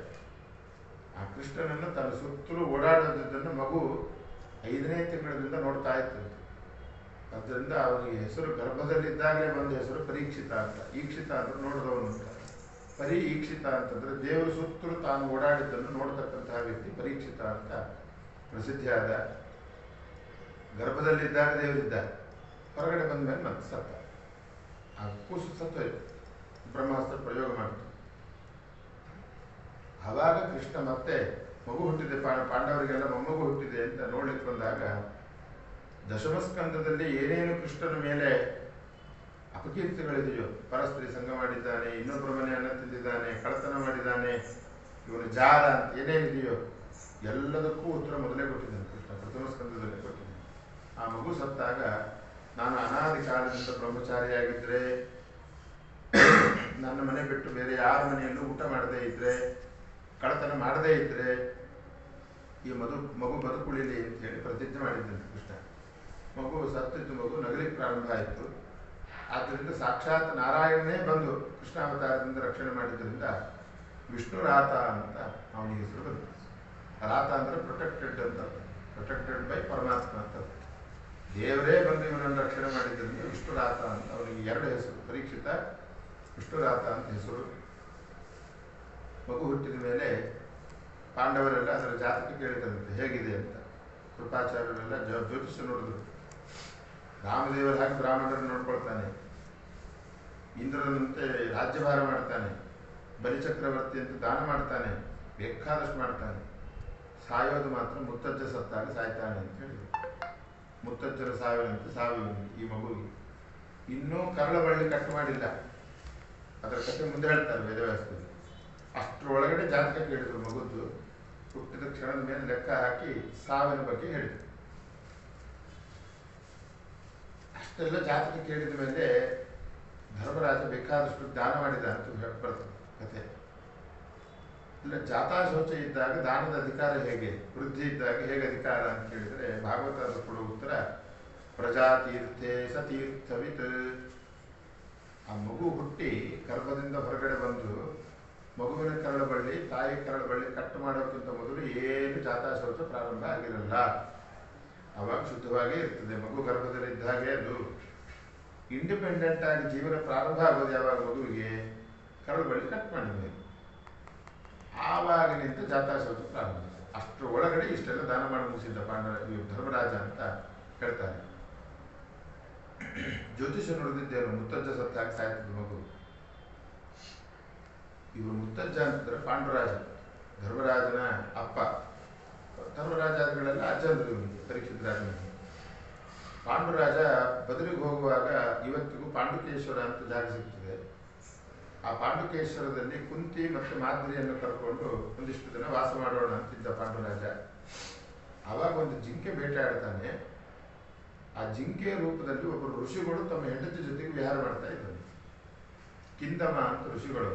ಕಿಂದಮ ಇದು ಸಣ್ಣ ಪುಟ್ಟ ಋಷಿಗಳಷ್ಟೇ, ದೊಡ್ಡ ಪುರಾಣ ಪ್ರಸಿದ್ಧ ಋಷಿಗಳೇನಲ್ಲ ಕಿಂದಮ ಅಂತ. ಸತ್ಯದ್ರಿಂದ ಪ್ರಸಿದ್ಧಿ ಬಂತು. ಹಾಗೆ ಕಿಂದಮ ಋಷಿಗಳು ಸತ್ರು. ಬಾಣ ಪ್ರಯೋಗ ಆಗಿ ಸತ್ತಾಗ ತಮ್ಮ ಮೂಲ ರೂಪ ಧಾರಣೆ ಮಾಡಿದ್ರು, ಋಷಿಗಳಾಗಿ ಬಿದ್ದಿದ್ರು. ಪಾಂಡುರಾಜ ಕ್ಷಮೆ ಮಾಡಿ ಅಂತಂದಾಗ, ನಾನು ನಿನ್ನ ಹೆಂಡತಿ ಸಂಪರ್ಕ ಮಾಡುವಾಗ ನನ್ನನ್ನು ಕೊಂದಿದ್ದಿ, ನೀನೇನಾದರೂ ನಿನ್ನ ಹೆಂಡತಿ ಮೈ ಮುಟ್ಟಿದ್ರೆ ಸಾವು ಬರಲಿ ಶಾಪ ಕೊಟ್ಟು. ಅದಕ್ಕೆ ಹೆದರಿ ಪಾಂಡುರಾಜ ತಾನು ಬಿಟ್ಟ, ಸಂಘ ಬಿಟ್ಟ. ಆಮೇಲೆಲ್ಲ ಪಾಂಡವರು ಹುಟ್ಟಿದ್ರು. ಕಡೆಗೆ ಮಾದ್ರಿ ನನಗೂ ಮಕ್ಕಳು ಬಂದರು, ಇಬ್ಬರು ನಕಲು ಸಹದೇವರು ಅಂತ ಹೇಳಿ, ಈ ಕ್ಷುಲ್ಲಕ ಶಾಪಕ್ಕೋಸ್ಕರ ಯಾಕೆ ಬಿಡೋದು ಸುಖವನ್ನ ಅಂತ ಹೇಳಿ ಗಂಡನ ಸಂಪರ್ಕ ಮಾಡಿ ಪಾಂಡುರಾಜನ ಸತ್ತ. ಒಟ್ಟಾರೆ ಪಾಂಡುರಾಜ ಸಾಯಲಿಕ್ಕೆ ಕಾರಣ ಏನಾಯಿತು ಅಂತಂದ್ರೆ ಬ್ರಾಹ್ಮಣರ ಶಾಪ. ಬ್ರಾಹ್ಮಣರ ಶಾಪದಿಂದನೇ ಸತ್ತ. ಮುಂದೆ 3ನೇ ಸ್ಕಂದ ಭಾಗವತದಲ್ಲಿ ಹೇಳಿ ಹಿರಣ್ಯಕಶಿಪು ಹಿರಣ್ಯಾಕ್ಷರ ಕಥೆಯನ್ನು ಹೇಳುವಾಗ ದಿತಿದೇವಿ ಕೇಳ್ತಾರೆ, ನ ಬ್ರಹ್ಮದಂಡದಗ್ಧಸ್ಯ ಭೂತಾನಾಂ ಭೇದಸ್ಯ ಚ ನಾರಕಾಶ್ಚಾನುಗೃಹಂತಿ ಯಾಂ ಯಾಂ ಯೋನಿಮಸೋಗತಃ. ಬ್ರಾಹ್ಮಣರ ಶಾಪದಿಂದ ಒಬ್ಬ ವ್ಯಕ್ತಿ ಸತ್ತರೆ ಅವನಿಗೆ ಸ್ಪೆಷಲ್ ನರಕ ಇದೆ. 21 ಮಹಾನರಕಗಳು ಅಂತಿದೆ. ಒಟ್ಟು ಟೋಟಲ್ ಇರೋದು 84 ಲಕ್ಷ ನರಕ. ಅದರಲ್ಲಿ 21 ಮೇನ್, ಅದರಲ್ಲಿ 2 ಪರ್ಮನೆಂಟ್ ನರಕ. ಆ ಇನ್ನು ಉಳಿದ 19ರಲ್ಲಿ ಘೋರವಾದ ಶಿಕ್ಷೆ ಅಂತಂದ್ರೆ ಏಕತಪನ ಅಂತ ಒಂದು ನರಕ ಇದೆ. ಏಕತಪನ ಅಂತ ನರಕ. ಈ ಆಷಾಢ ಏಕಾದಶಿ ಎಲ್ರಿಗೂ ಮೈ ಉರಿತಾ ಇರುತ್ತೆ. ಸಮಾಧಾನ ಏನು ಪಡ್ಕೊಳ್ತೀವಿ? ನನಗೊಬ್ಬನಿಗೆ ಅಲ್ಲ, ಮನೆ ಮಂದಿಗೆಲ್ಲ ಉರಿತಾ ಇದೆ. ಇನ್ನು ಉಳಿದ 18 ನರಕಗಳಲ್ಲಿ ದುಃಖ ಅನುಭವಿಸಿದ್ರು ಸಮಾಧಾನಕ್ಕೆ ಅಥವಾ ಇನ್ನೊಬ್ಬರನ್ನು ನೋಡಿ ಸಮಾಧಾನ ಆಗ್ತಾ ಇರ್ತದೆ ನಮಗೆ. ಇವರೆಲ್ಲ ದುಃಖ ಪಡ್ತಾ ಇದ್ದಾರೆ, ನಾನು ಒಬ್ಬನಿದರಲ್ಲಿ ಅಂತ. ಆದರೆ ಈ 18ನೇ ನರಕವಾದ ಏಕತಪನ ಅಂತ ನರಕ ಇದೆಯಲ್ಲ, ಅದು ಮಾತ್ರ ಘೋರವಾದ ನರಕ. ಯಾಕಂದ್ರೆ ಯಾರ್ಯಾರು ಸಿಗಲ್ಲ. ದಿತಿದೇವಿ ಹೇಳ್ತಾರೆ, ಯಾವ ವ್ಯಕ್ತಿ ಬ್ರಾಹ್ಮಣರ ಶಾಪದಿಂದ ಸಾಯ್ತಾನೋ ಅಂಥವನಿಗೆ ಏಕತಪನ ಅಂತ ನರಕ ಆಗ್ತದೆ. ಆದ್ದರಿಂದ ಅವರು ಹುಟ್ಟೋರು ಬರೀ ನನ್ನ ಮಕ್ಕಳು ಅಷ್ಟೇ ಅಲ್ಲ, ಕಶ್ಯಪ ಮಹರ್ಷಿಗಳೇ ನಿಮಗೂ ಮಕ್ಕಳಾಗಬೇಕು. ಆದ್ದರಿಂದ ಇದಕ್ಕೆ ಏನಾದರೂ ಎಕ್ಸೆಪ್ಷನ್ ಕೊಡ್ರಿ ಶಾಪಕ್ಕೆ ಅಂತ ಕೇಳಿದಾಗ ಮೊಮ್ಮಗ ಉತ್ತಮನಾದವನು ಹುಟ್ಟುತ್ತಾನೆ ಅಂತ ಪ್ರಹ್ಲಾದರಲ್ಲಿ ಕೊಟ್ಟು. ಮನುಷ್ಯ ಪರಮಾತ್ಮ ಗರುಡದೇವರು ಉತ್ತರ ಕೊಡುವಾಗ ಏನು ಅಂತಂದರೆ, ದುರ್ಗತಿ ಕಥಿತಾಪೂರ್ವಂ ಧಾರ್ಮಿಕಾಣ ಅಪುತ್ರಿಣ ಅಂತ ಹೇಳ್ತಾನೆ. 2 ಆಪ್ಷನ್ ಕೊಟ್ಟಿದ್ದಾನೆ. ನರಕಯಾತ್ರೆ ತಪ್ಪಿಸಿಕೊಳ್ಬೇಕು ಅಂತಂದರೆ ಮನುಷ್ಯ 2ರಲ್ಲಿ ಯಾವುದಾದ್ರೂ ಒಂದು ಮಾಡಿರಬೇಕು. ಒಂದು ನಮ್ಮ ಉದ್ಧಾರಕ್ಕೋಸ್ಕರ ಸ್ವತಃ ನಾವು ಧರ್ಮಾಚರಣೆ ಮಾಡ್ಕೊಂಡಿರ್ಬೇಕು. ಇಲ್ಲ ಅಂತಾದರೆ ಮಕ್ಕಳಿಗೆ ಉತ್ತರ ಸಂಸ್ಕಾರ ಕೊಟ್ಟಿರಬೇಕು, ಅವರು ಯೋಗ್ಯರಾಗಿರ್ತಕ್ಕಂಥ ಮಕ್ಕಳಾಗಿರಬೇಕು. ಈ 2 ಆಪ್ಷನ್ ಕೊಡ್ತಾರೆ. ಯೋಗ್ಯರಾದ ಮಕ್ಕಳಿದ್ದರೂ ಕೂಡ ಅವರು ಸದ್ಗತಿ ಕಳಿಸ್ತಾರೆ ಪಿತೃಗಳನ್ನು. ಉದಾಹರಣೆ ಪಾಂಡುರಾಜ, ಅವನು ಬ್ರಾಹ್ಮಣರ ಶಾಪ ಇತ್ತು. ಬ್ರಾಹ್ಮಣರ ಶಾಪದಿಂದಲೇ ಸತ್ತಿದ್ದವನು, ಕಿಂದಮ ಋಷಿಗಳ ಶಾಪದಿಂದ. ಅವನ ಪ್ರಕಾರ ಅವ್ರು ನರಕಕ್ಕೆ ಹೋಗ್ಬೇಕಿತ್ತಲ್ಲ ಪಾಂಡುರಾಜ ನರಕಕ್ಕೆ ಹೋದ ಅಂತ ಎಲ್ಲಾದರೂ ಇದೆಯಾ ಕಥೆ? ಯಾಕೆ ಇದು ಸದ್ಗತಿ ಆಯಿತು ಅಂತಂದರೆ ಮಕ್ಕಳೇ ಆಗಿರ್ತಕ್ಕಂಥವರು ಉತ್ತಮರಾದ. ಅದನ್ನೇ ಸುಮಧ್ವ ವಿಜಯದಲ್ಲಿ ಹೇಳೋದು, ಪೂರ್ವೇ ಕರ್ದಮ ಪರಾಶರ ಪಾಂಡು ಮುಖ್ಯಾ ಯತ್ಸೇವಯ ಗುಣಗಣಾಢ್ಯಮಪತ್ಯಮಾಕು ಸಂಪೂರ್ಣ ಸದ್ಗುಣತನುಂ ಕರುಣಾಮೃತಾಬ್ಧಿಂ ನಾರಾಯಣಂ ಕುಲಪತಿಂ ಶರಣಂ ವ್ರಜೇಮ. ದೇವರ ಸೇವೆ ಮಾಡಿ ದೇವರ ಅನುಗ್ರಹದಿಂದ ಹುಟ್ಟಿರತಕ್ಕಂತಹ ಸಂತಾನ ಅದು ಎಲ್ಲರನ್ನೂ ಕೂಡ ಉದ್ಧಾರ ಮಾಡತಕ್ಕಂಥ ಸಂತಾನಗಳು ಹುಟ್ಟುತ್ತದೆ. ದೇವರ ಸೇವೆ ಮಾಡಿ ಹಾಳಾದವರು ಯಾರೂ ಇಲ್ಲ ಅಂತ ಅನ್ನೋದಕ್ಕೆ ಈ ಪಾಂಡುರಾಜನ ಕಥೆ. ಪರೀಕ್ಷಿತ್ ರಾಜನು ಹಾಗೆ ಸತ್ತು. ಶ್ರಮಿಕ ಋಷಿಗಳ ಮಗನಾದ ಶೃಂಗಿ, ಅವನು ಶಾಪದಿಂದಲೇ ಸತ್ತು. ಪರೀಕ್ಷಿತ್ ರಾಜ ಬೇಕಾದಷ್ಟು ಒಳ್ಳೆ ರೀತಿಯಿಂದ ರಾಜ್ಯಭಾರ ನಡೆಸ್ತಾ ಇದ್ದ. ಶ್ರಮಿಕ ಋಷಿಗಳ ಆಶ್ರಮಕ್ಕೆ ಹೋಗಿ ಸಪ್ತ ಹಾವನ್ನು ಹಾಕಿ ಮೈಲಿಗೆ ಮಾಡಿಟ್ಟ. ಹಾವು ಹಾಕಿದ್ರೆ ಏನು ಮೈಲಿಗೆ ಅಂತ ಅನ್ಸುತ್ತೆ ನಮಗೆ. ಅದೊಂದು ಪ್ರಾಣಿ. ಅದು ಸೊಳ್ಳೆ ಸತ್ರ ಯಾರು ಮೈಲಿಗೆ ಆಚರಣೆ ಮಾಡ್ತಾರೆ? ಹಸು ಸತ್ರ ಮೈಲಿಗೆ ಆಚರಣೆ ಮಾಡ್ತಾರೆ? ಏನಿಲ್ಲ. ಆದರೆ ಹಾವು ಸತ್ರ ಮಾತ್ರ ಮೈಲಿಗೆ ಆಚರಣೆ ಮಾಡ್ತೀವಿ. ಯಾಕೆ ಅಂತ ಒಂದು ಪ್ರಶ್ನೆ. ಅದಕ್ಕೆ ಮಹಾಭಾರತ ಒಂದು ರೋಚಕವಾದ ಕಥೆ ಹೇಳುತ್ತೆ. ಯಾವ ಪ್ರಾಣಿ ಜಾತಿಗಳಲ್ಲಿ ಜಾತಿ ವ್ಯವಸ್ಥೆ ಇದೆಯೋ, ಬ್ರಾಹ್ಮಣ, ಕ್ಷತ್ರಿಯ, ವೈಶ್ಯ, ಶೂದ್ರ ಅಂತ ಜಾತಿ ವ್ಯವಸ್ಥೆ ಇದೆಯೋ, ಅಲ್ಲಿ ಮರಣ ಆದಾಗ ಮೈಲಿಗೆ ಕಾನ್ಸೆಪ್ಟ್ ಇದೆ ಅಂತ ಹೇಳ್ತೀವಿ ಮಹಾಭಾರತ. ಮನುಷ್ಯರಲ್ಲಿ ಬ್ರಾಹ್ಮಣ, ಕ್ಷತ್ರಿಯ, ವೈಶ್ಯ, ಶೂದ್ರ ಅಂತ ಜಾತಿ ವ್ಯವಸ್ಥೆ ಇರೋದ್ರಿಂದ ನಮಗೆ ಮೈಲಿಗೆ ನಮ್ಮಲ್ಲಿ ಯಾರಾದರೂ ಮರಣ ಆದರೆ. ಈ ನಾಗಗಳಲ್ಲಿಯೂ ಕೂಡ ಈ ಜಾತಿ ವ್ಯವಸ್ಥೆ ಇದೆ ಅಂತ ಮಹಾಭಾರತ ಹೇಳ್ತೀವಿ. ಯಾವ ನಾಗನ ಹಲ್ಲು ಬಿಳಿ ಇರ್ತದೋ, ಬಿಳಿ ಹಲ್ಲು, ಅದು ಬ್ರಾಹ್ಮಣ ಜಾತಿ. ವೈಶ್ಯರ ಜಾತಿಯ ಹಾವಿನ ಹಲ್ಲುಗಳು ಹಳದಿ ಬಣ್ಣ ಇರ್ತದೆ, ಸ್ವಲ್ಪ ಹಳದಿ ಬಣ್ಣ ಇರ್ತದೆ. ಕ್ಷತ್ರಿಯ ಜಾತಿಯ ನಾಗನ ಹಲ್ಲುಗಳು ಕೆಂಪು ಬಣ್ಣದಿರುತ್ತದೆ. ಕಪ್ಪು ಹಲ್ಲಿನ ಹಾವುಗಳೆಲ್ಲ ಶೂದ್ರ ಜಾತಿಗೆ ಅಂತ. ಈ ಜಾತಿ ವ್ಯವಸ್ಥೆ ಹಾವುಗಳಲ್ಲೂ ಇರೋದ್ರಿಂದ, ನಾಗಗಳಲ್ಲಿ ಇರೋದ್ರಿಂದ ಮನುಷ್ಯರಿಗೆ ಆಗಬೇಕಾದ ಸಂಸ್ಕಾರಗಳೆಲ್ಲ ಅಲ್ಲಿ ಆಗಬೇಕು ಅಂತ ಇದು ಮಹಾಭಾರತ ತಿಳಿಸ್ಕೊಡ್ತಕ್ಕಂತಹ ವಿಚಾರ. ಹಾಗಾಗಿ ಮೈಲಿಗೆ ಆಯಿತು ದೇಹ. ಬರೀ ಅಷ್ಟೇ, ಅವರಷ್ಟೇ ಮೈಲಿಗೆ ಅಲ್ಲ, ಅವರಲ್ಲಿರ್ತಕ್ಕಂಥ ದೇವತೆಗಳೆಲ್ಲ ಮೈಲಿಗೆ ಆಗ್ಬೋದು. ಅಷ್ಟು ಪಾಪ ಬಂದಿದ್ದರಿಂದ ಪರೀಕ್ಷಿತ ರಾಜನಿಗೆ ಮಗನಾದ ಶೃಂಗಿ, 5 ವರ್ಷದ ಹುಡುಗ, ಆಟ ಆಡೋ ವಯಸ್ಸು. ಅಪ್ಪನಿಗೆ ಇಷ್ಟೆಲ್ಲ ಆಗುವಾಗ ಆಟ ಆಡ್ತಾ ಇತ್ತು ಅಂತ ಹೇಳ್ತೀನಿ ಭಾಗವತ. ವಾಪಸ್ ಬಂದ ಮೇಲೆ ಶಾಪ ಕೊಡ್ತೀವಿ. ಏನು ಶಕ್ತಿ ಇತ್ತು ಅದಕ್ಕೆ ಶಾಪ ಕೊಡಲಿಕ್ಕೆ? 5 ವರ್ಷದ ಹುಡುಗ ಶಾಪ ಕೊಟ್ಟರೆ ಪಾಂಡವರ ಮೊಮ್ಮಗ ಸಾಯೋಷ್ಟು ಶಾಪನ, ಅಷ್ಟು ಶಕ್ತಿನ? ಏನು ಶಕ್ತಿ ಅಂತಂದರೆ ಹೇಳ್ತದೆ, ಬ್ರಹ್ಮತೇಜೋ ಬಲಂ ಬಲಂ ದಿಗ್ಬಲಂ ಕ್ಷತ್ರಿಯ ಬಲಂ ಬ್ರಹ್ಮತೇಜೋ ಬಲಂ ಬಲಂ. ಇಲ್ಲಿ ಬ್ರಾಹ್ಮಣರ ಮಂತ್ರಶಕ್ತಿ ಮುಂದೆ ಇನ್ನು ಯಾವ ಶಕ್ತಿನೂ ಇಲ್ಲ ಅಂತ ಹೇಳುತ್ತೆ.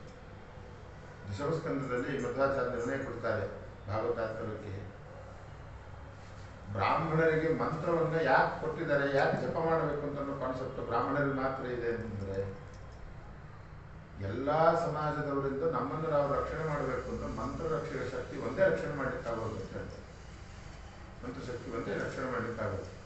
ಋತುಪರ್ಣ ರಾಜ ಮಹಾದೈತ್ಯ, ಹಿರಣ್ಯಕಶಿಪು, ದುರ್ಯೋಧನಾದಿಗಳೆಲ್ಲರೂ ಕೂಡ ಬ್ರಾಹ್ಮಣರ ತಂಟೆಗೆ ಹೋಗ್ತಾ ಇದ್ದಿದ್ದರು. ಯಾಕೆಂದ್ರೆ ಬ್ರಾಹ್ಮಣರಿಗೆ ಮಂತ್ರಶಕ್ತಿ ಇರ್ತಿದ್ದು, ಸುಟ್ಟಾಗ್ತಾರೆ ನಮ್ಮನ್ನ ಅಂತ. ಇಡೀ ಜಗತ್ತನ್ನೇ ಹಿಂಸೆ ಕೊಟ್ಟರು, ಬ್ರಾಹ್ಮಣರನ್ನು ಹಿಂಸೆ ಕೊಡ್ತಾ ಇದ್ದಿದ್ದರು. ಈಗಿನ ಕಾಲಕ್ಕೆ ಎಲ್ಲರೂ ಬ್ರಾಹ್ಮಣರ ಮೇಲೆ ಆಕ್ರಮಣ ಮಾಡ್ತಾರೆ. ಯಾಕೆಂದ್ರೆ ಬ್ರಾಹ್ಮಣರು ಬಿಟ್ಟಿದ್ದು ಜಪ. ಅದಕ್ಕೆ ಮಧ್ವಾಚಾರ್ಯ ಹೇಳೋದು, ಬಲಿಭಿಹಿ ಕ್ಷತ್ರಿಯಾದಿಭಿಹಿ ರಕ್ಷಣಾರ್ಥಂ ದದೌ ತೇಷಾಂ ಬಲಿಭಿಹಿ ಕ್ಷತ್ರಿಯಾದಿಭಿಹಿ. ಎಂಥ ಬಲಿಷ್ಠನಾದ ವ್ಯಕ್ತಿಯಿಂದಲೂ ನಮ್ಮನ್ನು ನಾವು ರಕ್ಷಣೆ ಮಾಡ್ಕೊಳ್ಬೇಕು ಅಂತಿದ್ರೆ ಮಂತ್ರಶಕ್ತಿ ಇರಬೇಕು ಅಂತ ಹೇಳ್ತಾರೆ. ಮಂತ್ರಶಕ್ತಿ ಇರಬೇಕು. ಆದ್ದರಿಂದ ಆ ಶೃಂಗಿ ಎನ್ನುವ ಬ್ರಾಹ್ಮಣ ಕುಮಾರನ ಶಾಪದಿಂದ ಪಾಂಡವರ ಮೊಮ್ಮಗನಾಗಿರ್ತಕ್ಕಂಥ ಪರೀಕ್ಷಿತ ರಾಜ ಪ್ರಾಣ ಬಿಡುವ ಕಾಲ ಬಂತು. ಉಳಿದವರಂತೆ ದುರ್ಗತಿ ಏನಾಗಲಿಲ್ಲ. ಅವನು ಸಾಯೋ ಕಾಲಕ್ಕೆ ಬೇಕಾದಷ್ಟು ಶ್ರವಣ ಮಾಡಿ ಪ್ರಾಣ ಬಿಟ್ಟ. ನಮ್ಮ ಮುಂದಿನ ಕಥಾಭಾಗವನ್ನೆಲ್ಲ ನಾಳೆ ನೋಡೋಣ ಅಂತ ಹೇಳಿ ಇವತ್ತಿನ ಕಥಾಭಾಗ ಶ್ರೀಕೃಷ್ಣ.